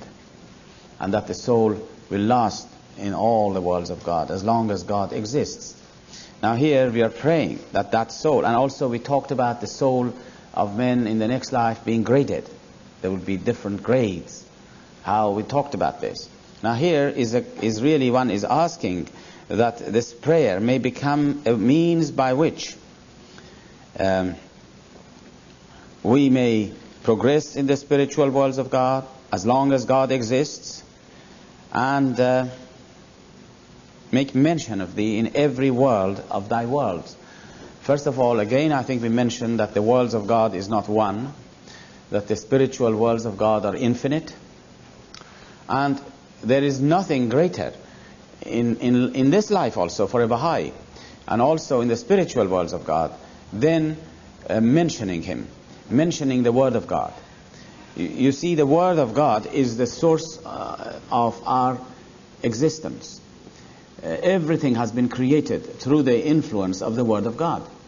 It's like the rays of the sun to this life. What this rays of the sun does to all this creation, the Word of God does to man. And in here, Baha'u'llah explains to us, and in fact there is an indication that in all the worlds of God, the most potent force which exists, which will enable man to grow, is the influence of the Word of God. In the same way that in this physical life, the most potent force which exists, which enables us to grow, is the rays of the sun. And that these words of God in the next life are similar to the rays of the sun, which enable our souls to grow as a result of it. To make mention is a very important thing. When you read the writings, you make mentioning of your Lord. When you say prayers, you make mentioning of your Lord. When Baha'u'llah says in the hidden words that you must make mention of Him, he says that I'm paraphrasing his words in English, he says that the remedy of all your ills is remembrance of me. Forget it not. Now that remembrance and the mention of God are the same words really in Arabic. You remember God by reading the words, by reading the prayers. This is remembering, mentioning Him. All of this thing really relates to our attitude again of devotion to God. But again, look, there is one thing we must also say here, that every individual believer should read the writings for himself, and you can meditate upon it yourself. The writings of Baha'u'llah are such that every human being can talk about it, can think about it, can meditate upon it, think of it, see what you feel, what you understand of it. At the same time, there are passages which Abdul Baha has explained to us, the authoritative meaning of it. Now his explanation, his interpretation is authentic and is authoritative. But it doesn't stop the believers themselves to read the writing and understand the way you want it. But you must make sure it is not authoritative, and that it is good for yourself, and that we must not try to convert other people to our understanding of a certain passage. You can certainly talk about it, but as long as it is clear that it is your understanding of it. But we are all free to do that, and this is how we develop and how we grow. It's not forbidden that we must not interpret our own understanding of a thing, as long as our interpretation is not against the interpretation of Abdul Baha, if such an interpretation exists, and B, as long as we don't go and propagate it in the community in such a way as to try to bring about an argument amongst the believers, so that somebody says no, it means this, and you say no, it means this, and then there is an argument. In this case, Baha'u'llah says both of them are wrong. It's a marvelous teaching. It's one of the best teachings of Baha'u'llah. Mirza Abul Fazl, the great Baha'i scholar, he has mentioned some of the outstanding teachings of Baha'u'llah, and the first on his list is this, that he says that Baha'u'llah in this day has forbidden people to interpret his writings in an authoritative way. And then he says that he also has told that if people begin to argue amongst themselves about a subject, both parties are wrong. Now he thinks this is a marvelous teaching, and this is true. So that we can also read these words yourself and meditate upon it. Now meditation, somebody asked, we must not confuse this meditation with all these techniques which people have developed in this day and age. There is no technique for meditation in the Baha'i faith.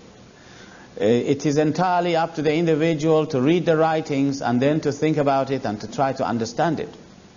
There is no such a thing as turning within yourself to find out what you think, but it is something of turning to your God to find out how He might affect your heart.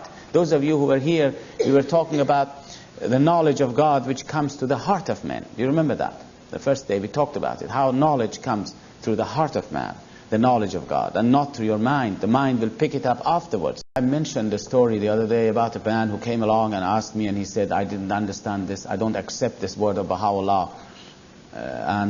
Yes, I think I mentioned that, so I better not to go through these things. I hope that you don't. Those who haven't been here, I hope you you won't mind me not saying these things again. So you see, friends, here we find that we have ample room for reading the writings, every individual, and meditating yourself and understanding it. And if you keep on reading the writings, now this is what will happen.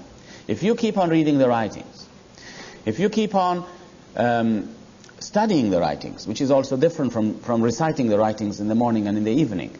To study the writings and to recite in the morning and in the evening are two different acts. One is designed for having a spiritual food, as we do it. Baha'u'llah has ordained for us, has told us we should read his words, recite his words in the morning and in the evening. This is for the spiritual food, although you learn from it as well. But the study of the writings is different. We have to study it in our own time. We can ask questions, we can discuss it amongst ourselves, just as we are doing now. We are discussing the subject now. But it is not by any means exhaustive.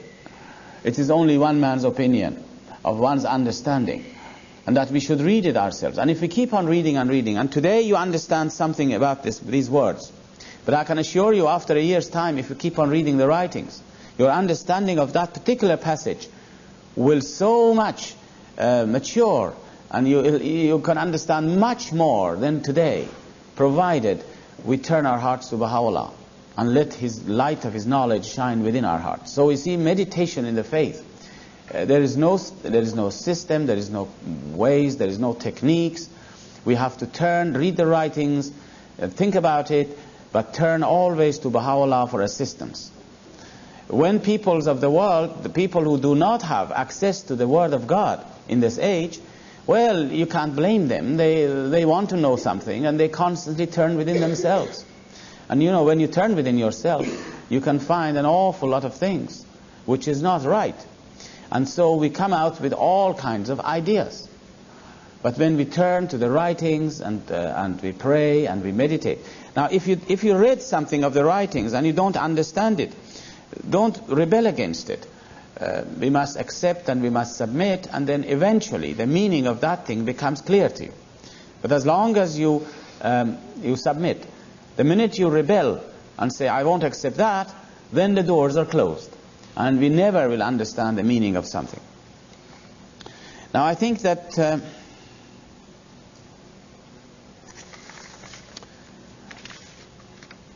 yes, there are Baha'u'llah here in the long obligatory prayer.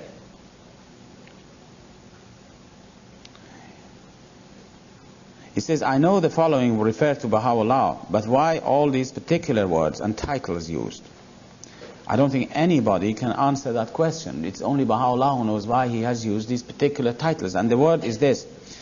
You know, there is a passage again in, I don't know the English of the obligatory prayer to recite for you here, but when he refers to Baha'u'llah, and he says that he is the hidden mystery. That's Baha'u'llah being the hidden mystery, the treasured symbol, through whom the letters B and E have been joined and knit together. And do we say the words B in the parentheses? No. We won't say the word B in the parentheses. We just say the letters B and E, because in the original language it's the same thing. Now I'm sure maybe I better say something about the meaning of these letters B and E and the treasured symbol and the hidden mystery. You see, Baha'u'llah here refers to himself as the hidden mystery, as the treasured symbol, through whom the letters B and E have been joined and knit together. When you join the letters B and E, what will you get?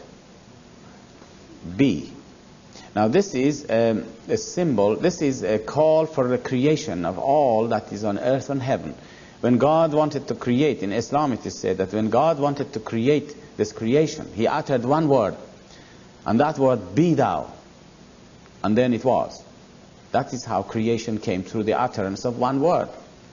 And in here we say that it is Baha'u'llah. Now Baha'u'llah does not mean Mirza Hussein Ali, the person who appeared in 1850, and he passed away in 1892. Not the person, but the spirit which animated him. The most great spirit, Baha'u'llah says, animated him. In the writings you will find there is a difference in here between Baha'u'llah differentiates between the Holy Spirit of God, which animated all the prophets of the past, and the most great spirit which animated him. You will find that in his writings Baha'u'llah always refers to the most great spirit in this age. And this is an indication of the greatness of this revelation. We cannot again measure these things and say, well, how great it is. But all we can say, it is the closest you can get to God. It's this most great spirit. And it is that most great spirit which has been responsible for the creation of earth and heaven. The letters B and E have been joined together through the instrumentality of that most great spirit. But that most great spirit appeared in the form of a human temple some 100 years ago, for a short period of time. You see now, that most great spirit of God appeared in the form of a human temple. It animated the soul of Baha'u'llah. And it is that which he therefore speaks with the voice of God. And he says, I am God. Baha'u'llah in many, many of his writings has said this, I am God. It does not refer to his person. It is that voice which says, it is that spirit which says, I am God. And we must remember that in the previous dispensations, the manifestations of the past did not say that. They always gave the glad tidings that one day a day will come, that it will be the day of God, that God will walk upon this earth with his servants. In the Old Testament you can read, there are many passages. In the New Testament, in the Quran particularly, there are many passages about the coming of a day when God himself when man will meet and will come into the presence of God. Now, we said yesterday again, or day before, about the fact that the essence of God is beyond us. The essence of God can have no connection, no relationship with man. It can have no relationship even with the manifestations of God. You see, no manifestation of God has ever understood the essence of God. Because if they do understand, if they have any connection with it, then they will become partners with him. And this is impossible. Baha'u'llah mentions this. He mentions in the Shoghi Effendi has translated this. He says, 10,000 prophets as great as Jesus stand dismayed. I'm paraphrasing his word. Stand dismayed at the threshold of thy gate. Dismayed when they hear that my essence thou shalt never understand. Something to this effect Baha'u'llah mentions in some of his tablets. So you see, the essence of God is hidden from all of us. It cannot have any relationship with anything. If you attribute anything to the essence of God, that will cease to be the God in his essence. You cannot say to him, you cannot attribute to the essence of God that he is all loving, that he is the all knowing, that he is the all wise. You cannot do that. Because as soon as you do that, you limit him right away. Baha'u'llah says that in his essence there are no attributes. You can't attribute any attribute to him. There are not divisions that you can say this is his attribute, this is his essence. And this is something that no man, no person, no human being, no manifestation of God can ever comprehend, the essence of God. This is why in the same obligatory prayer, if you remember, you say, there is a passage, and also in many other tablets, there is a passage when you say to God, you are praying to God, and you say, exalted art thou. I'm paraphrasing it really. You are so great that my prayer can never ascend to you. You are much more exalted than my prayer reaching you. Of course, the prayer of man can never reach to the essence of God. Baha'u'llah, this is why Baha'u'llah always, when he refers to himself, he is the revealed word of God. This is the thing we can understand and appreciate. And what revealed it was the most great spirit in this age. And this most great spirit, Baha'u'llah, in one of his tablets, says that the Holy Spirit of God, which animated all the prophets, was created by one word of this most great spirit. You know, one of the titles of Baha'u'llah is this, that he is the one who has sent all the messengers. You read this in the Tablet of Visitation also. In the Tablet of Visitation of Abdul Baha, you read it, through him all creation came into being and all revelations were sent down. And in here you say it was through him that the letters B and E were joined together, which means that the whole creation came into being.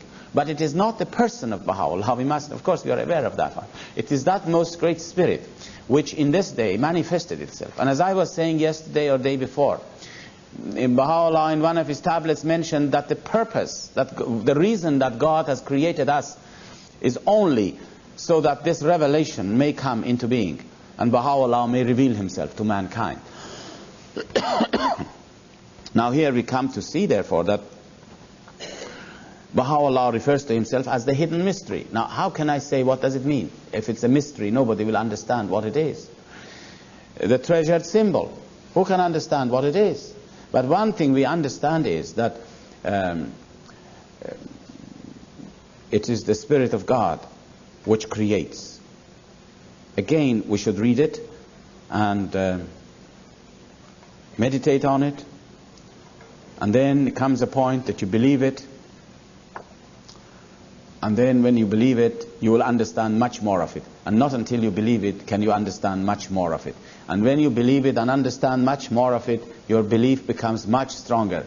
And when your belief becomes much stronger, your understanding becomes much stronger. And you understand some things that the previous year you couldn't understand.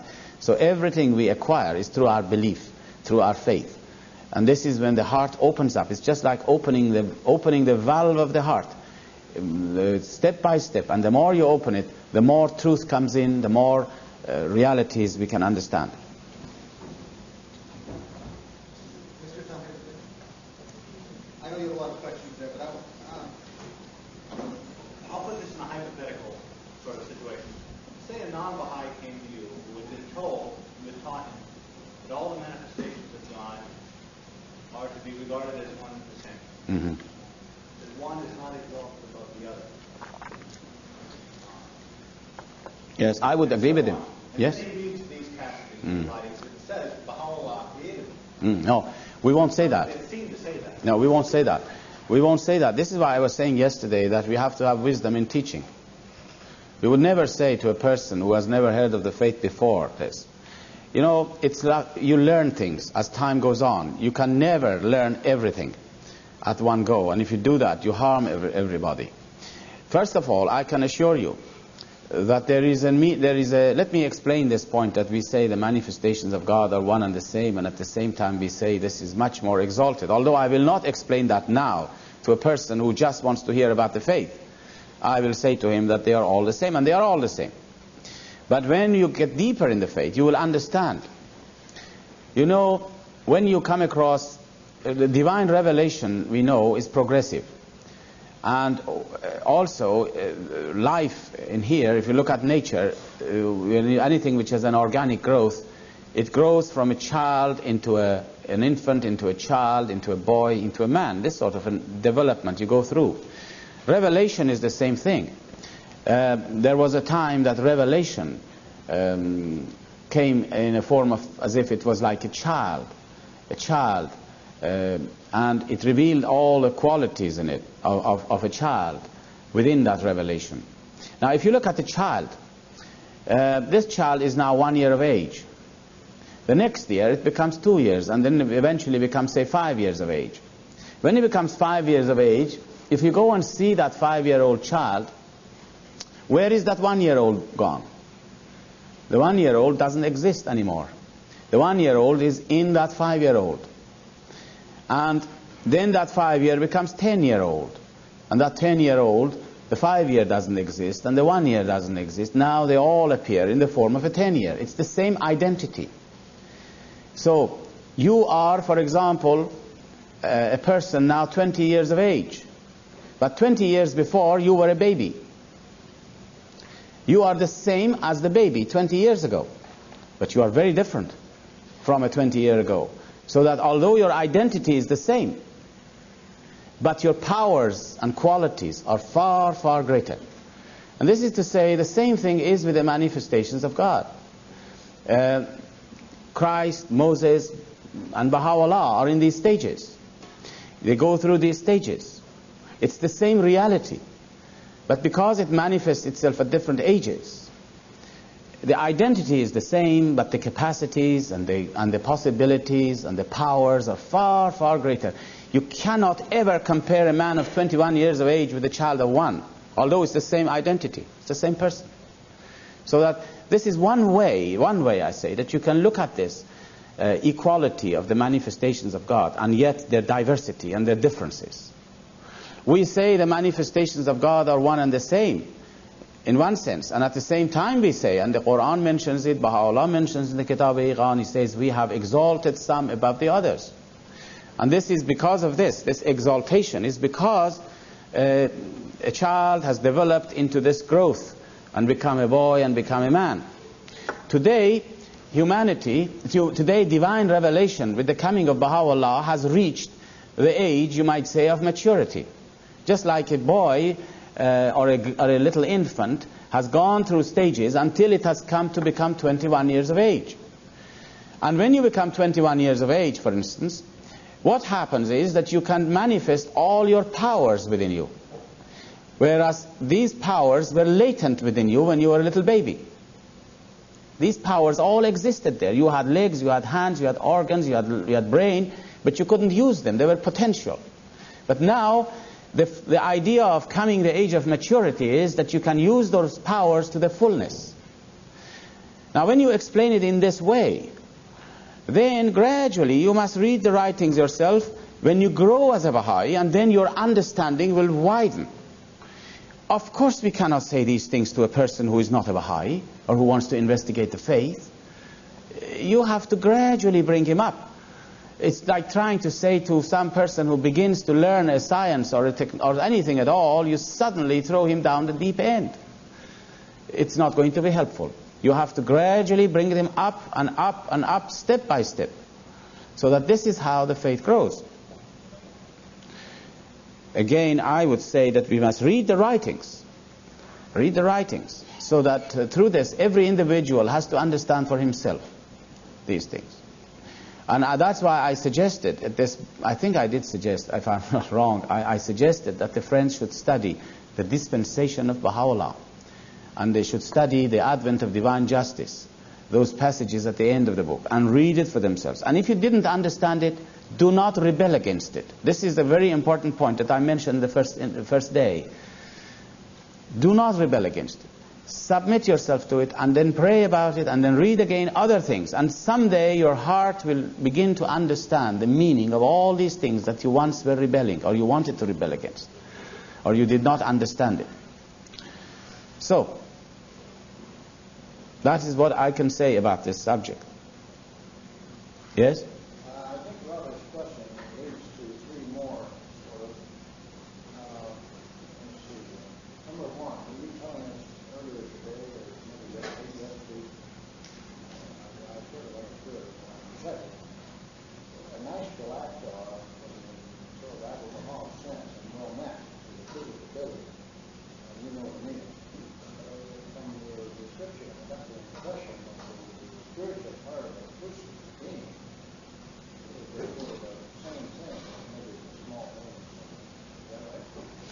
Well, I don't know. Maybe it is right. I don't fully understand what you said, but I think... Allah says, I desire not the facilities of men's parts. Sorry? I desire, Baha'u'llah, I desire not the facilities of men's parts. Oh, yes, of course, yes, of course.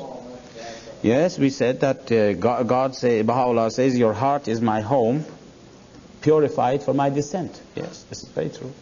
Then, second question, I think you gave now the supreme manifestation as against Baha'u'llah's other things, that all prophets learned alike, and whoever raises one God, another can do the same thing. As I said, the huge library of revelation Baha'u'llah normally alone, in a sense, was the supreme revelation, is not actually the supreme manifestation. So, then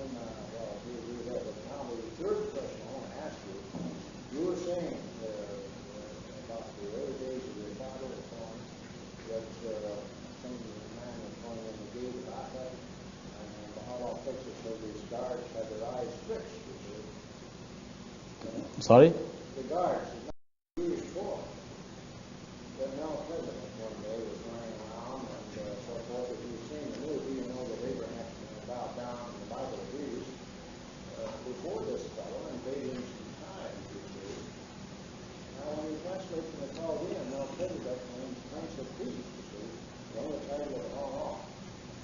Well, that's about all the Bible says, but if you see the movie, the way they portray it, Baha'u'llah and some assistant went off to one of those corrupted towns, and when they got there, Baha'u'llah fixed his gaze on these guys, and they were at least temporarily Yes, blinded, yes, yes.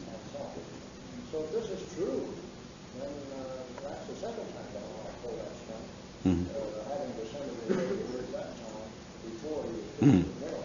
Well, these are all very interesting contributions, really.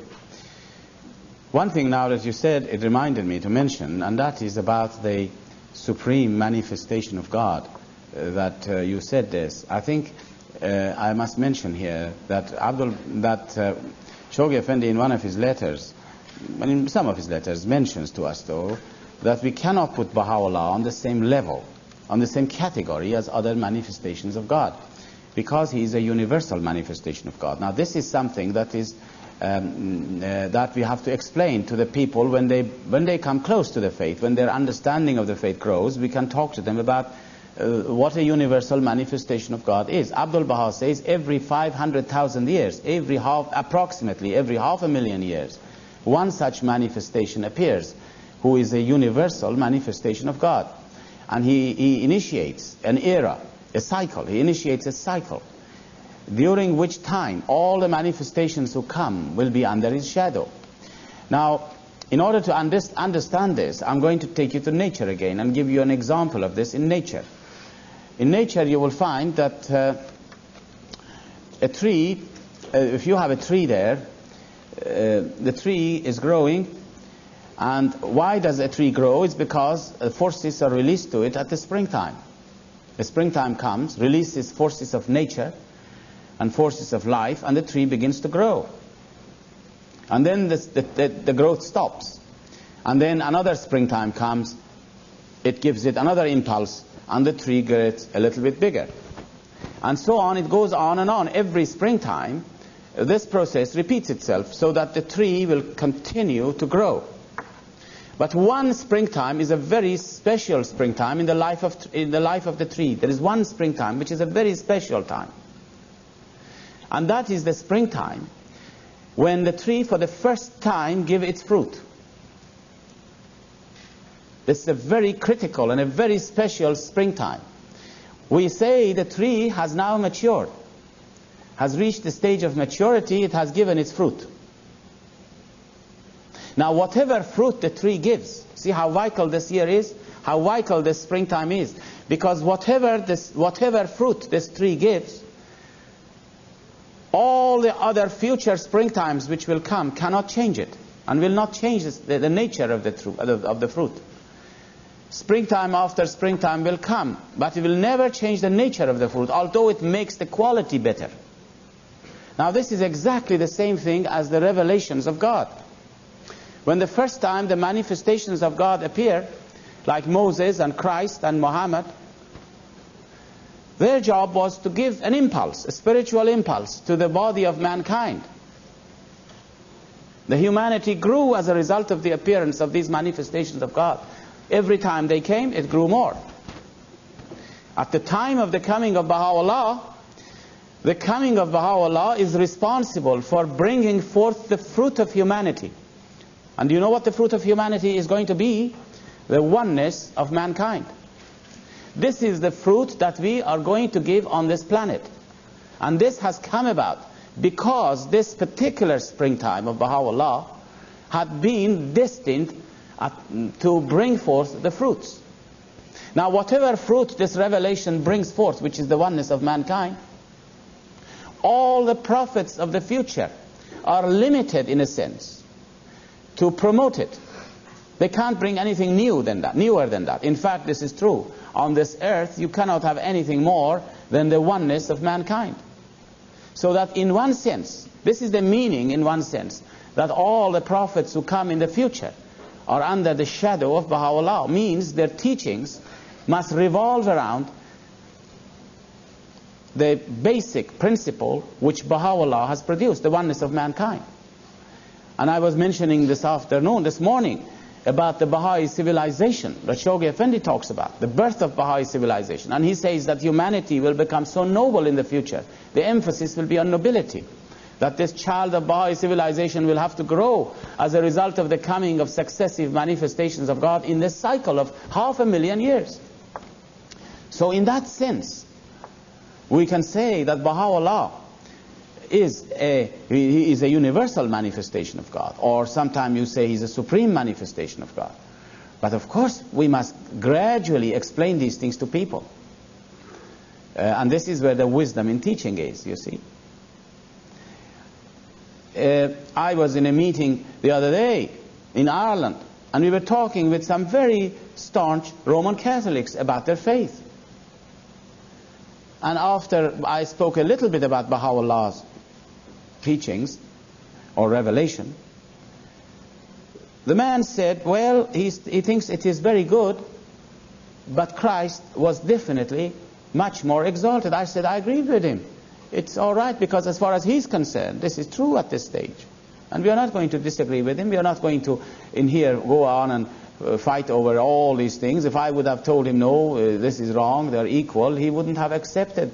He couldn't have gone a stage further. You have to help people.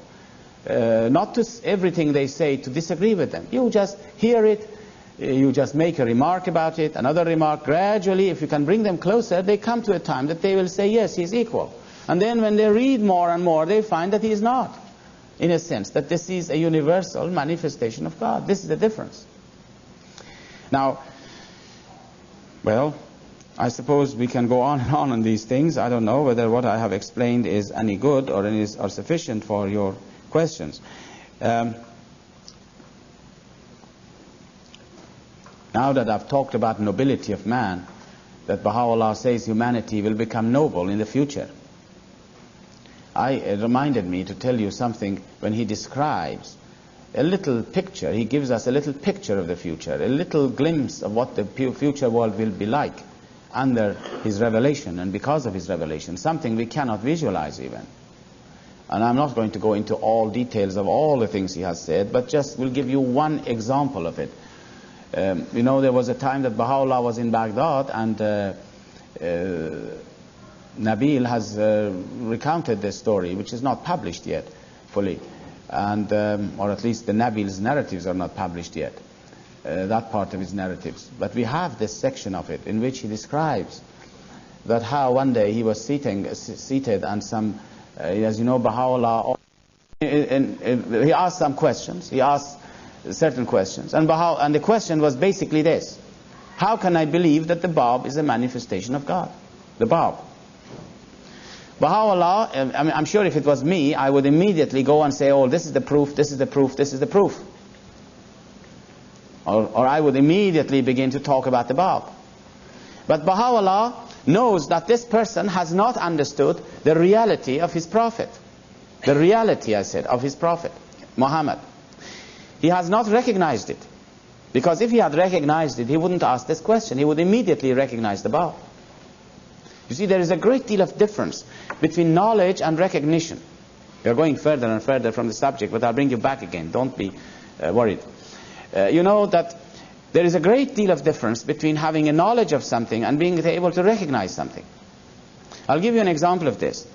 You see, I have in my hand, you can see here on my finger, there is a ring. This ring is made of gold. I know it. I have no doubt about it, that this ring is made of gold. No doubt whatsoever in my mind. I've had it for all these years. I have a knowledge that this is gold. But can I recognize gold from brass? No, that's something different. It's the same thing with people who believe in religions today. They know that Christ is a manifestation of God. Can they recognize him if he comes? No. Our job as Baha'is, and this is the secret of teaching. Our job as Baha'is is to enable them to recognize the truth of Christ, the reality of Christ. I'm not talking of his teachings. Forget about his teachings. Everybody knows about his teachings. But the reality of Christ. How would you recognize him if he walked in this room? What qualities he should have? How would you look at him? And would you say, now this is because of this and this and this and this, I can see he's a manifestation of God. We Baha'is should be able to do this. This is our job. This is the basis of our teaching. Now this is what exactly, and so instead of me going straight away to talk to somebody about the Baha'i faith, when I want to teach him the faith, I must know, and today this is the truth, the great, great, great majority, if not all the peoples of the world who have a religion, they have a knowledge of that religion. They cannot recognize, they have not been able to recognize the truth of the reality of their prophet. If they were able to recognize the truth of Christ, for example, a Christian, he would immediately become a Baha'i. He would immediately recognize Baha'u'llah. So that when you come across a Christian, the first thing we have to do is to teach him how to recognize Christ as a manifestation of God. All based on facts, not based on beliefs, but based on facts. Because there is a great deal of difference between facts and beliefs. You may believe in something. The Christians believe that Christ went up to heaven. But is this a fact or not?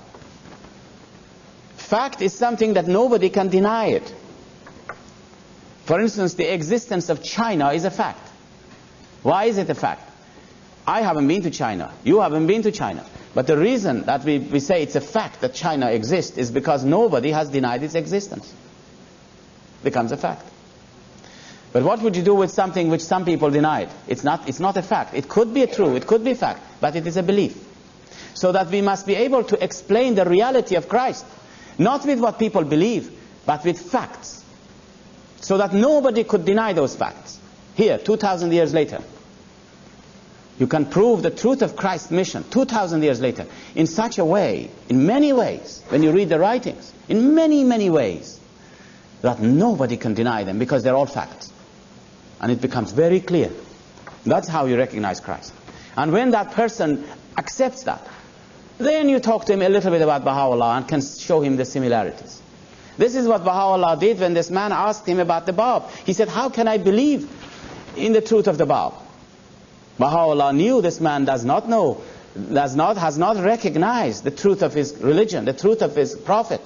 And so what did he do in the Kitab-e-Iqan when he wrote the answer? He never says anything about the Bab.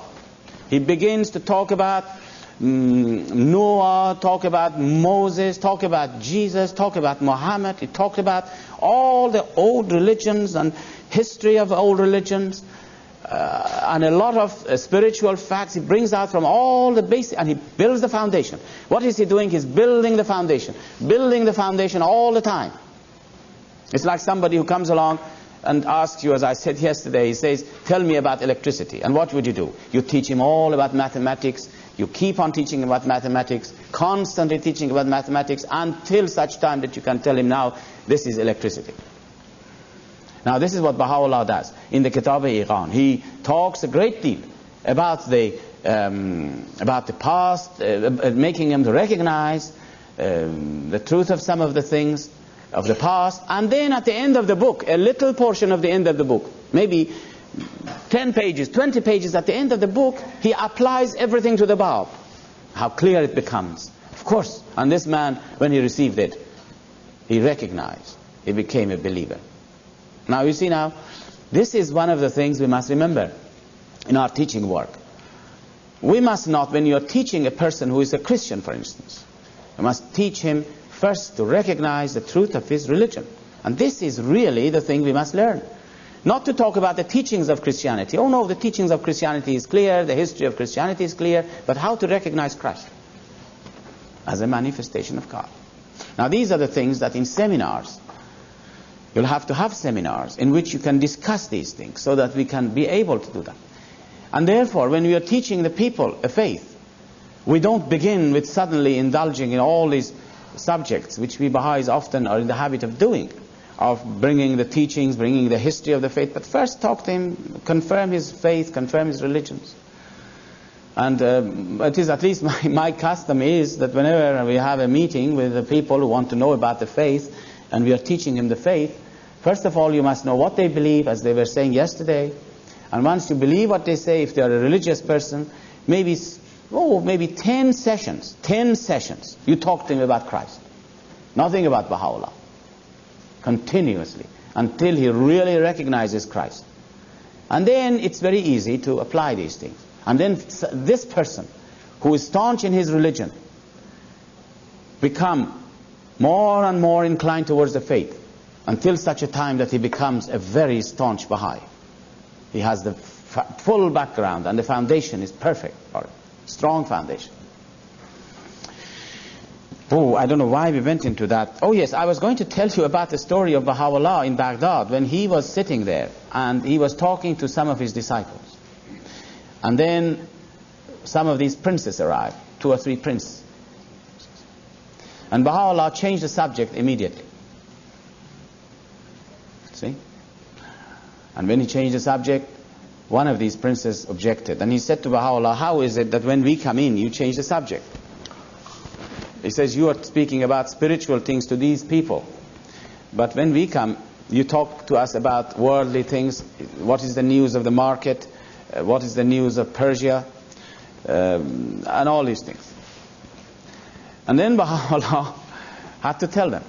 He said, I tell you who is worthy to hear my call and my words. And he began to expound this. And he gave him an example. Now, I hope that when I give you this example, it wouldn't confuse you now, because it's possibly that so many people will come out with questions after this. I'll be in trouble. But I will tell you. Anyhow, I have written it, I think, in one of these volumes. He says, should there be a man standing on a vast plain? Say, a human being, is brought out and he's standing on a vast plain. And if on his right hand side is accumulated all the wealth and all the powers and all the treasures and all the kingdoms of the world, and on his left side is accumulated all the poverties and the persecutions and the sufferings, and the voice of God, should the voice of God reach this man on this plain and tell him, take any of them you like. It's up to you. You're free to choose any side. You can take what is in the right, all become yours. The sovereignties, the dominions, the treasures of this earth, or all the suffering and the poverty and the persecutions. And if the voice of God tells him that if you take these treasures and all the wealth and all the beautiful things, not one little thing will be taken off your spiritual station. This will be promised to you, that your spiritual station will remain the same. It wouldn't affect you. Take it. Take all the money, take all the wealth and all the powers of this world in your hands. Your spiritual status will remain the same. And should you decide to take all the poverty and the sufferings on the left-hand side, not one little thing will be added to your spiritual station. And then Baha'u'llah says, should this man, now you're free here, you can take any of them without losing your status. Which one would you choose? Baha'u'llah says, should this man incline himself towards the left, where he is towards the poverty and the sufferings, such a person is worthy to hear my words. And then he goes on to tell them, he says, I have come to create a new race of men. And he says the new race of men that he has come to establish, he gives 5 examples of the new race of men. I'll give you one of them. This is enough because of time. He says, I have come to create such a race of men that in the future, he says, in the future, in this revelation now, remember, as a result of the coming of Baha'u'llah, should there be a very beautiful woman, young woman, very beautiful, and should she have all the jewels, of most expensive jewels with her, and should this woman travel from the east of the world to the west of the world, single and alone, no man will be found who would cast a lustful eye on that woman or would want to go for her jewels. He says, I've come to create such a race of men. He says, these are his own words that Nabil has recounted. He said, not one man will be found. Types of men. No. It'll be the same. But that they will be able to control. So much spiritually inclined that they can control. They will control. And he says, I have come to create such a race of men. So this is where we are talking about this child of Baha'i civilization has to grow and become mature and become full of perfections. Now we are in the very darkest period, remember, of the history of man. Now you can't even go, I don't know how it's in here, but in our country a woman cannot go at night alone from here to there. You see? See the difference? So,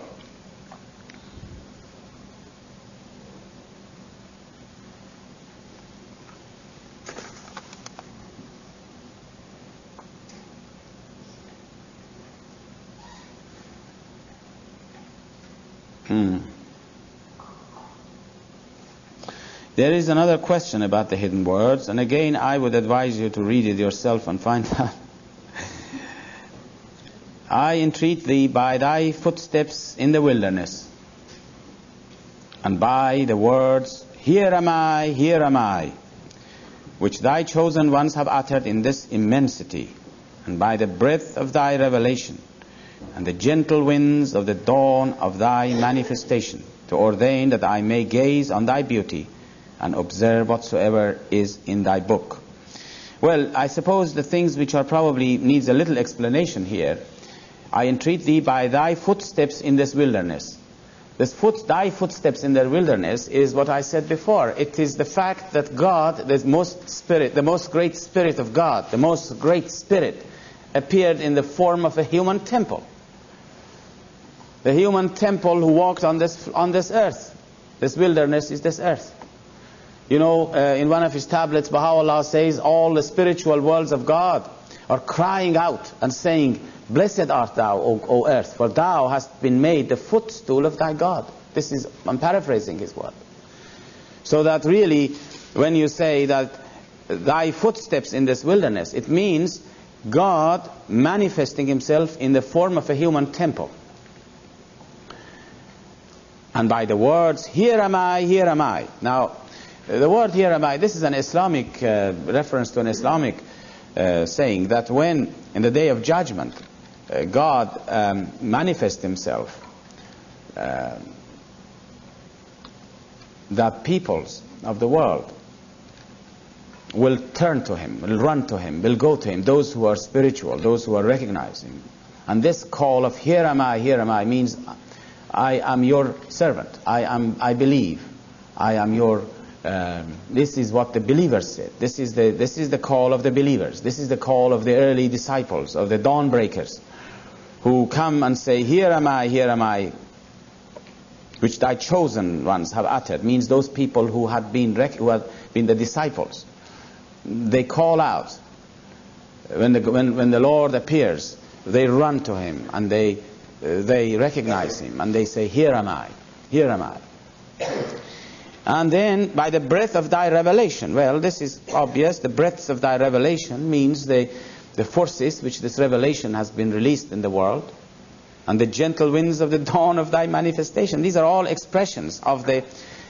you see, again, you can see here that this is a very interesting word. The gentle winds of the dawn of thy manifestations. Always God, when he manifests himself, the same way as the sun. Go to nature again. The nature will teach us a lesson. When the sun comes out in the morning, it doesn't suddenly blaze upon you with all its energy. It's first very gentle. The rays of the sun, if you stand in the very, very early in the morning in the vast plain and you see how the sun rises, the rays of the sun is very gentle at first. It's the dawn. It's the beginning. It's the early days. And as the sun rises, the energies become more and more evident.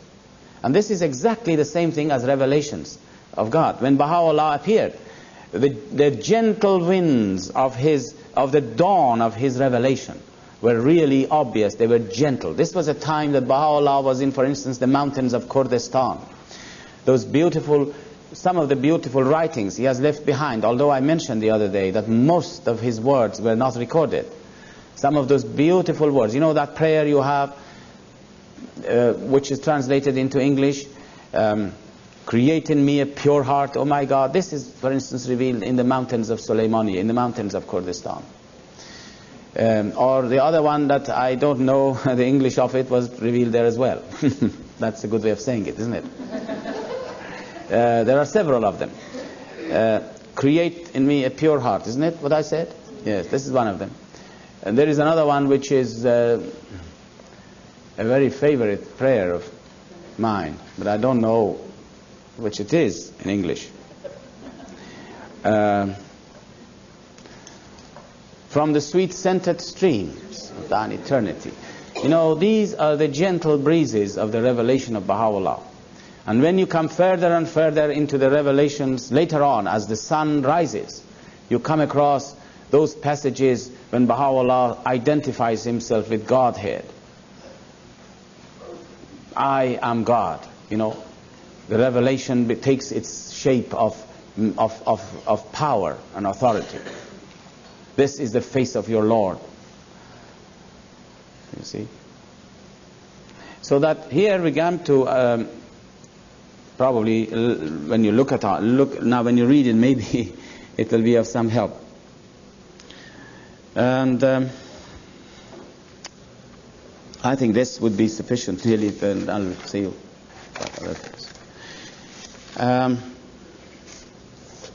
Friends, what is the program? What are you going to do? Do you want to go on like, you can't go on like this till 4 o'clock. You'll be absolutely, you know. Wouldn't you like to have a little break of 10 minutes? I think so.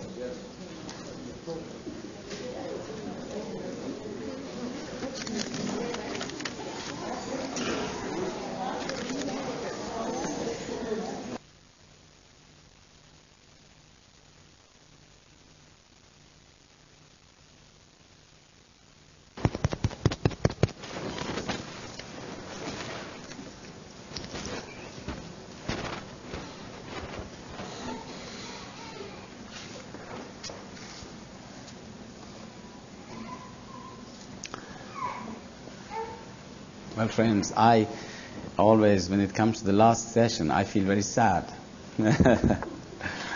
This is the session we have to say farewell. Oh, you can't? Can you hear it now?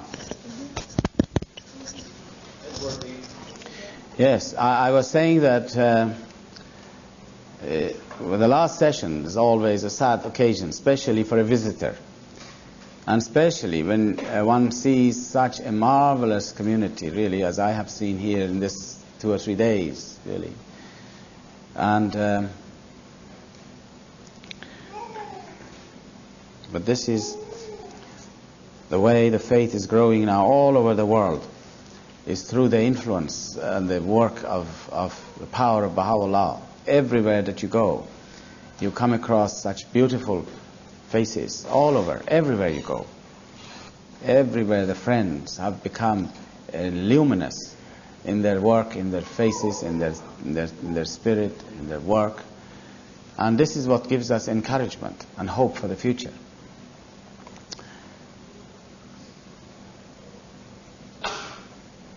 I don't know what to say, because there are questions and the time is very short, but there's only 1 or 2 questions that probably I will deal with it.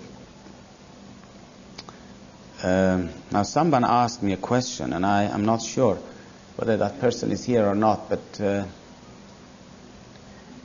maybe he's not or she's not. I will nevertheless say it. And that was the question of punishment. I wanted to know what punishment, whether it's good or bad, when you do something wrong. Should we punish a person who does something wrong? Or should he be dealt with in a lenient way and compassionately, and try to not to give him the punishments? Well, I feel that this is very clear in the writings. As you know, in the society, in the outside world, their tendency is to become compassionate. Dealing with criminals, dealing with people who do the wrong things, who do some crime, is to be compassionate to them. And there are some theories even lately which say that it is much better to educate people than to punish them. And so as more and more people become humanitarian, as people become really less and less religious, they'll become more and more humanitarian. You see, the humanitarian movements, which tend to want to brush aside some aspects of such things as punishment and so forth, if you do something wrong, these have been, during the last 30 or 40 years, have been coming up much more to the surface, because religion have become, in these days, have become less and less effective. Whereas the teachings of Baha'u'llah teaches the opposite. And I can tell you what he says, which is very harsh maybe, in some cases. He says, if somebody does something which deserves a punishment, give him the punishment and do not become compassionate. For this is justice, he says. I think we can understand that, because he has explained that in some other writings, the wisdom of punishment. Punishment is really a mercy of God, if you look at it in the right way. Punishment for what you do in this life. The reason that the people want to get away from punishment is because they can only see this world, this life here on this earth. That's all they can see. People can see this life on this earth as being the beginning and the end of all things. You're coming into this world, and the intention here, as long as you're here, you must try to make the best of it and get as much as you can get out of it. Isn't that right? This is how people are working. Want to get as much as they can get out of it. At any cost, really. And that if you are to be punished, no, if you can get away with it, it's a marvelous thing. Because your end, your purpose is to have as much as you can get out of this world. Why should you be punished?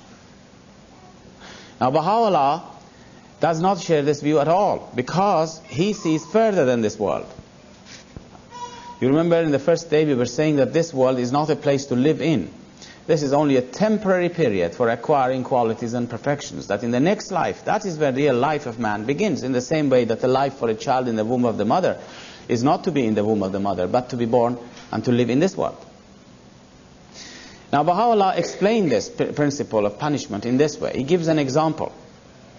He says, if you were to steal from somebody in the summertime a seed of a tree, say you steal a seed of a tree from somebody in the summer, in the springtime. If you give him back in the springtime the thing that you have stolen, you don't owe him anything, because you steal it from him, you gave him back. You don't owe him anything. But if you don't give him back in the springtime, what do you owe him in the summer?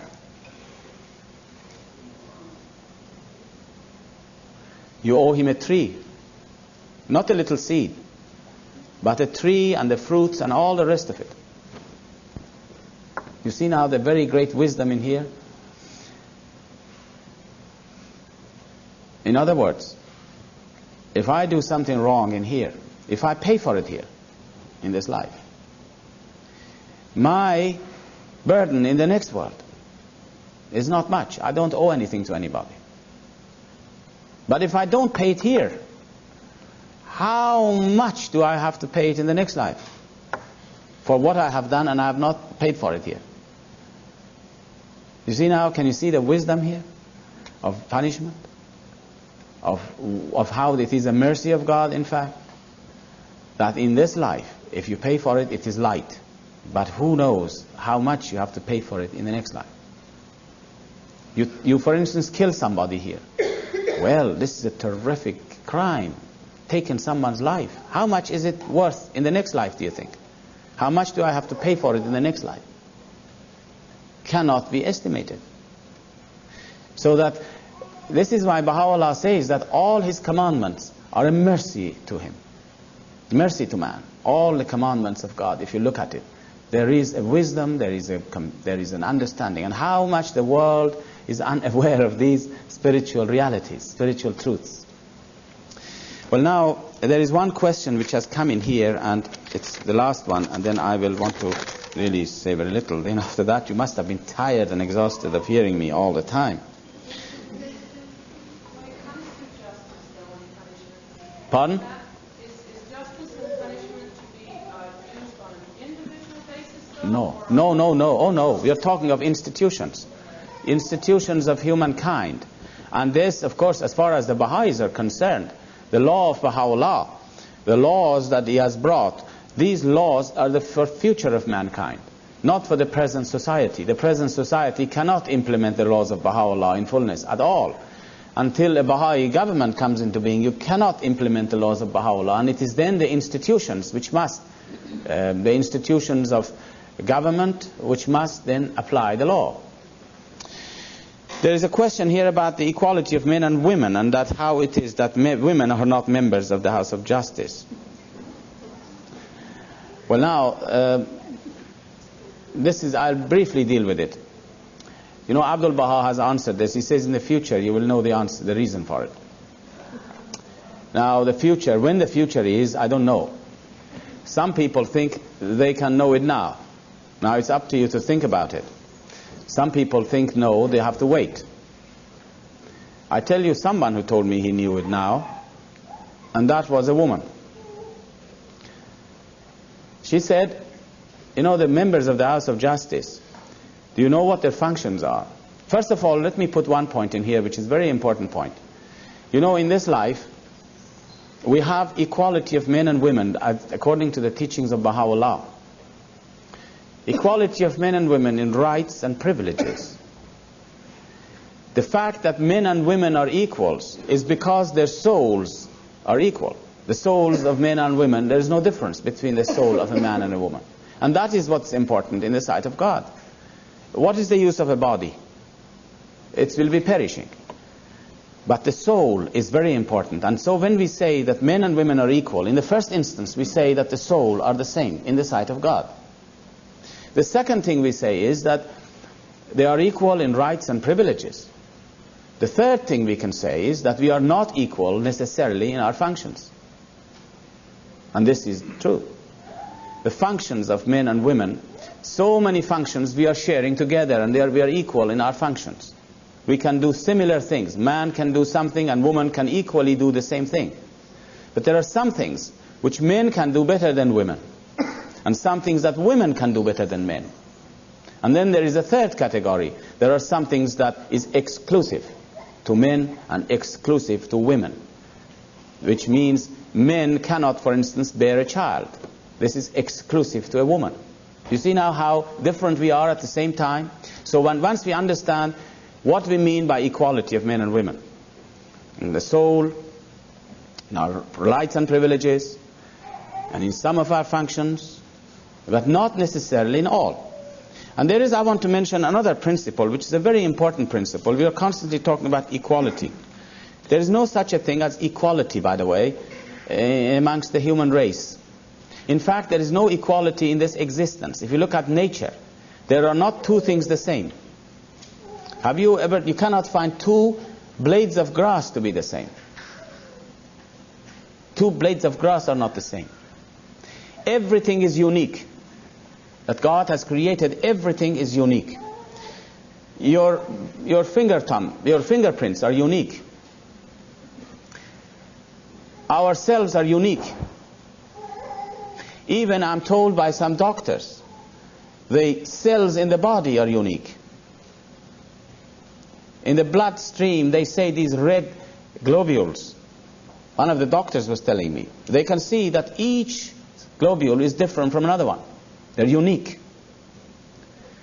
Millions and billions of them in the body. And your globules in your blood is very different from those of another person. Everything in this creation is unique. And do you know why it is? Baha'u'llah has given us the reason for it, why there is always one of everything. He says that this creation manifests the attribute of oneness, manifests itself in this creation, and you have one of everything. It's a very beautiful explanation. One of the attributes of God is incomparable. Incomparable means nothing is like it. And that attribute of incomparable has brought about the uniqueness of its creation. Everything is unique. So let us understand it in this level. Also in the world of humanity there is not equality. People are different in their level of understanding, in their capacities, in their way of life. Everybody is different. Now why people are not members of the House of Justice, which is a function? Remember, it's a function. Membership of these institutions involves a certain functions. Now, as I said, Abdul Baha says in the future we will understand the wisdom of it. And you see how wise Abdul Baha was when he said this. Because in those days nobody had any conception of what the House of Justice was like, what it's going to do, what its functions were. And even now we are not able to probably know what the functions of the House of Justice are going to be in the future fully. But as I said, one woman told me this. She said, I understand it. I know why women cannot be members of the House of Justice. Because, you know, membership of the House of Justice, as far as we can gather now, at this present time, 20-some years past now, that we have had the House of Justice, we find these people who become members of it have to give up their personal life to the faith. They have to 24 hours dedicate their lives. 24 hours, it's a 24-hour job. It's not a job that you go from 9 to 5, although you go from 9 to 5 maybe, but it is a 24-hour commitment. And although the Baha'i world is very small, what will happen when the whole world comes under the direction 6,000 million people? It is full and total giving up of yourself, your personal life entirely. And this woman was said, if I was a member of the House of Justice, if my child becomes sick today, I can't think. If I become pregnant, where is my loyalty now? Where my loyalty lies? Shall I finish with my child? Or shall I be a member of the House of Justice? Because you cannot be a member of an office. It's not just being like a member of an assembly or a national assembly, you are there or not, it doesn't matter. It's a complete giving yourself to the institutions. Well, this was this woman's view, which I just wanted to tell you what she said to me.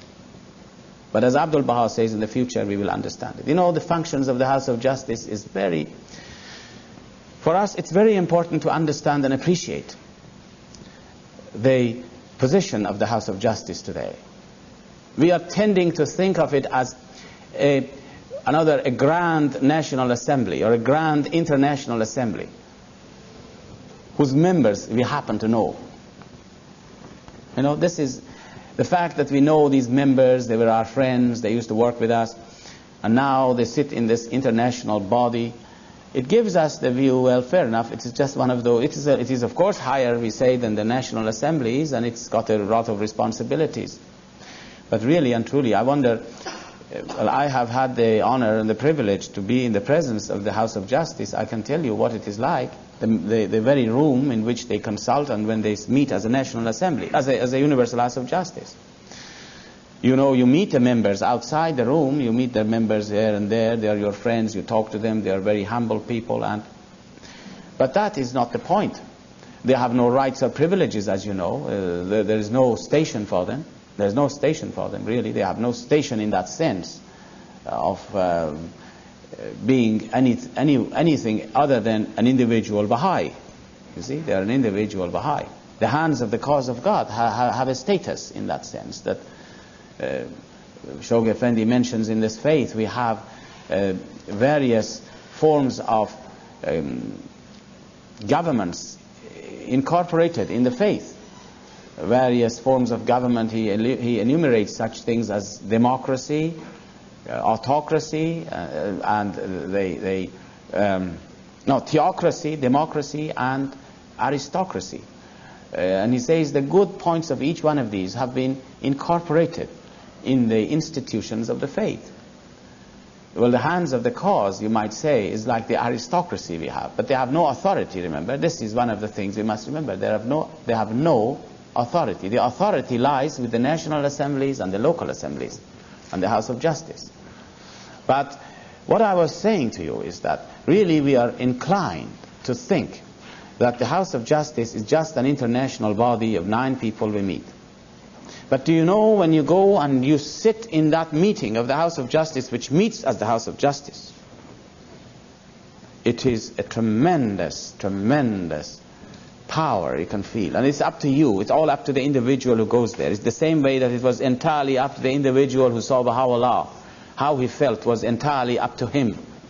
How much you receive it. But all I can say, my impression was very clearly, there is the presence of Baha'u'llah. Definitely there is the presence of Baha'u'llah. You cannot and you do not look upon the members and they are all right, they are sitting there. But the presence of Baha'u'llah is in that gathering. And it is that gathering, and it is that institution which is assisted today by all the powers of earth and heaven to rule over mankind. To rule over mankind. And it shall rule over mankind. And a time will come that the kings and rulers of the world will go there and pay homage to the House of Justice. Already we are told by Shoghi Effendi that this thing will come in its own time.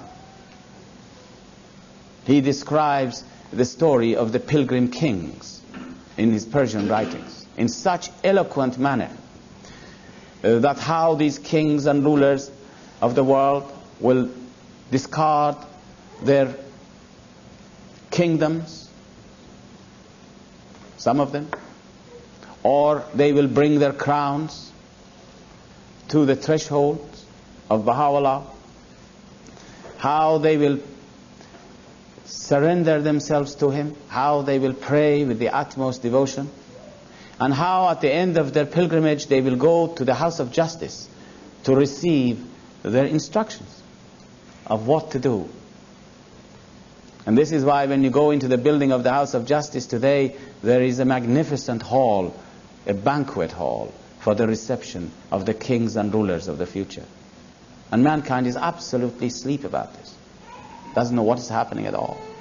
But this is a body that Baha'u'llah has said in his writings will establish upon this earth the sovereignty of Baha'u'llah.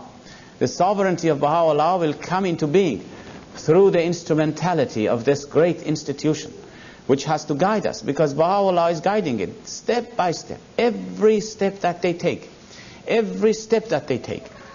is guided by Baha'u'llah, and we can see it in daily life. We can see it as Baha'is. Every decision they take, you can see it was providentially designed and decreed that this is the way to carry out our work. And they are protected. One of the things which is promised to them is that the institutions of the faith at the World Center are protected. By institutions, I don't necessarily mean buildings, but I mean the institutions that we have, the House of Justice, the World Center institutions, are protected. And their guidance will bring to mankind in the future such glories that we cannot estimate at the present time. So what are we going to do as Baha'is today? Really? We had always a center to turn to. And you see, one of the basic teachings of this faith, if you want to understand what is the basic teaching of the faith, the basic teaching, apart from recognizing Baha'u'llah, when you recognize Baha'u'llah, you can say that the gist of Baha'u'llah's will and testament, if you want to summarize the will and testament of Baha'u'llah into one word, of what he told us we should do after him, there is one word that you can use.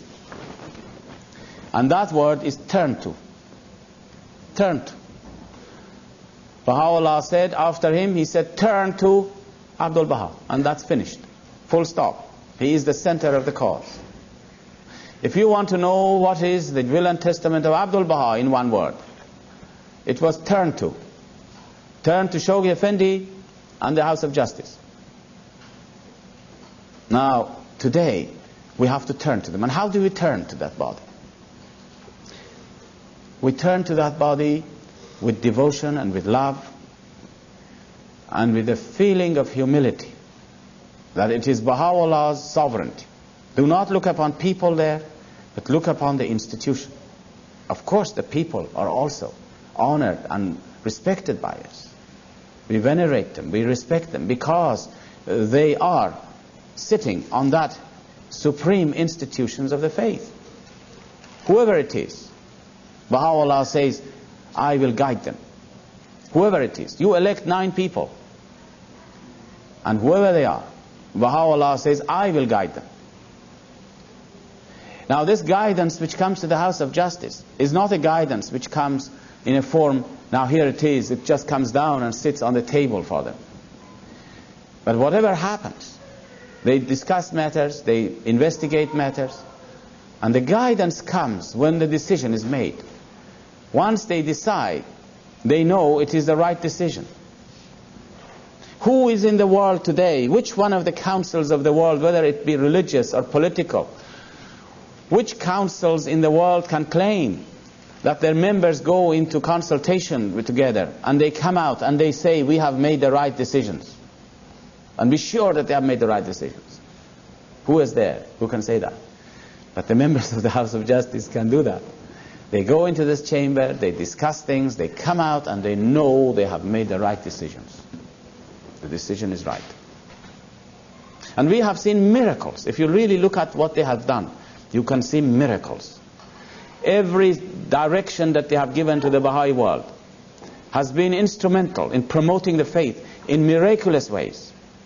There are many, many stories that we can talk about it, which really astonish some of the believers to see how the House of Justice, in visible terms, is guided by Baha'u'llah. So that we Baha'is of this generation, who have not got one center of the cause like Shoghi Effendi or like Abdul Baha, although we must read their writings. Now, I'm not saying that. We must turn to their writings. We must all turn to the writings of Shoghi Effendi and Baha'u'llah and Abdul Baha. But we have a visible center to which we turn to. And if we carry out the guidance of the House of Justice, which is the guidance of Baha'u'llah, if Baha'u'llah was living today amongst us, he would have said the same things that the House of Justice are telling us today. If we carry out these guidances as coming from Baha'u'llah, then all kinds of things will happen, not only in our personal lives, but also in our institutions. And the faith will grow, and great numbers will come into the faith. This is, I feel, a very important thing. And I wanted to mention that we should, in fact, at the end of this meeting, we should perhaps say a prayer and turn our thoughts to that body, so that we may become guided by their love and their prayers. And often, Baha'is who gather together, I don't know what's the custom in here, but whenever Baha'is get together in Europe, some of them who really are spiritually minded, communities which are very much working on spiritual levels, every time they get together, they pray for the house, and they send messages to the house from that gathering and beg for prayers for themselves. And I think this begging of prayers from the house is a marvelous idea. This is something that I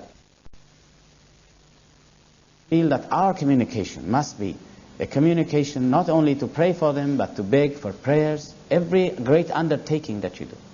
And I hope that this gathering in here that we have had for the last 3 days will not be a gathering which we begin with words and end with words. I hope that what we have been saying and will become some use to the friends.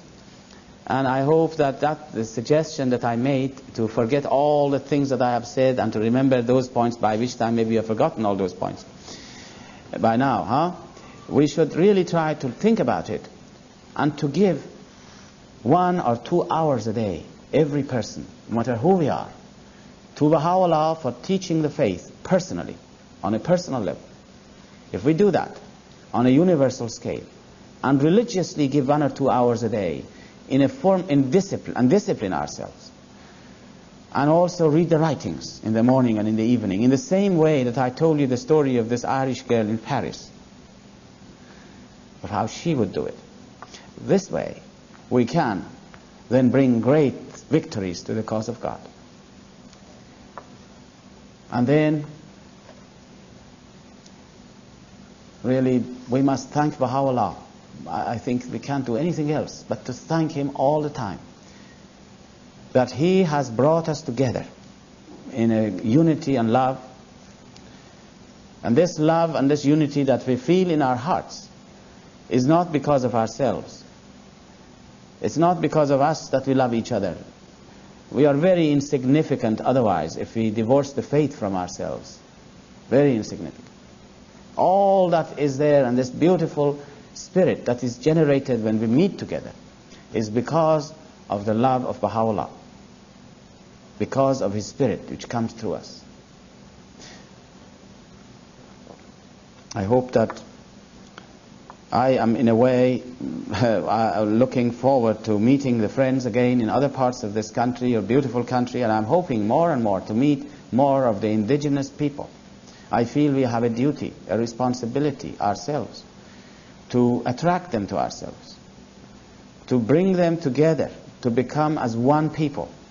And not until, this is a challenge, I think, to the Baha'i community here, not until the believers here, the Baha'is who are here, can, in their heart of hearts, unite themselves with the indigenous people of the Baha'is and really bring them together, be together, and work together, can the faith grow.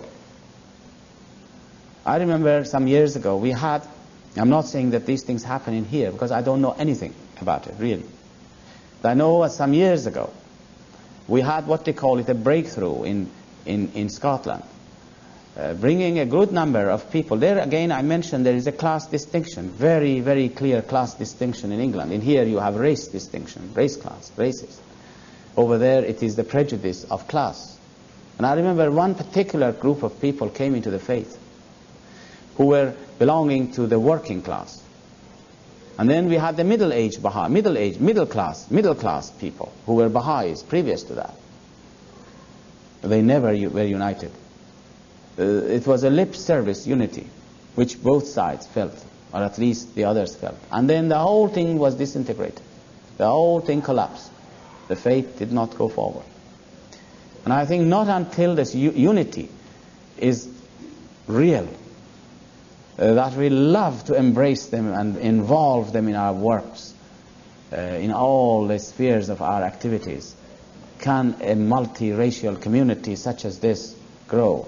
And maybe I shouldn't say this because I'm not familiar at all with what you do, and I know how much your NSA and your institutions are really devoted to the cause and how much they're working. And we must also pray for our institutions. We must pray for the National Assembly. We must rally around that institution. We must rally around that institution. And with our hearts pray for them.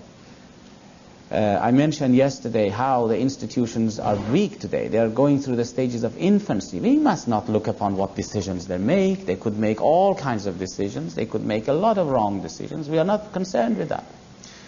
But this is an institution of Baha'u'llah. It is now in the stage of infancy. It has the life, it has the spirit, and it has the promise of the future, that in the future the institutions will become so capable of not making mistakes. We must not look into these things, but rather to rally around the institutions of the faith and cherish them and love them, and then the things will grow.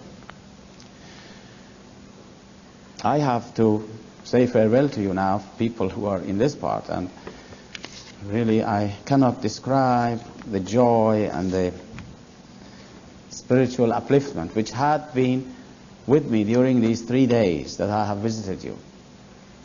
And I shall never forget this beautiful faces and beautiful spiritual atmosphere which has been created here. And I thank Baha'u'llah for having given us this great privilege. being together today in this way.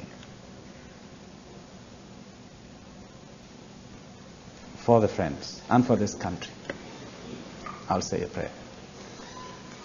And this prayer I'll say for the pioneers and the workers of the faith. Prayer of Abdul Baha. It's one of the prayers of the tablets of the Divine Plan.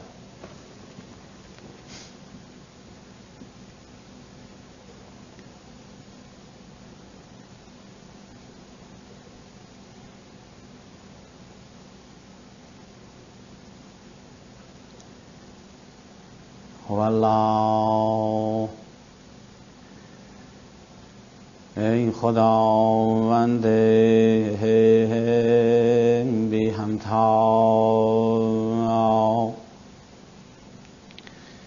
ای خداوند بی همتا،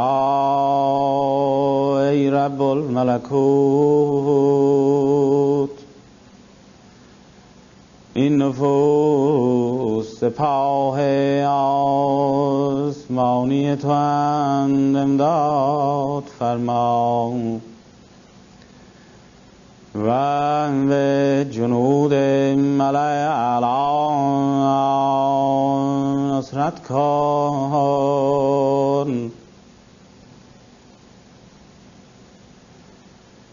تا هر یک نظیر اردوی شوند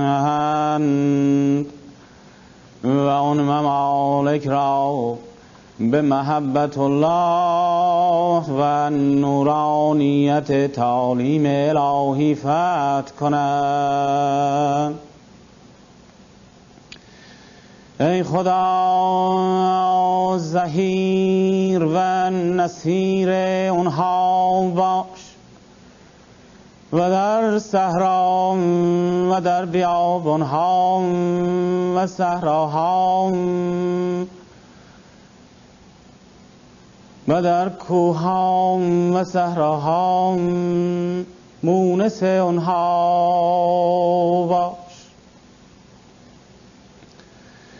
تا به قوت ملکوتی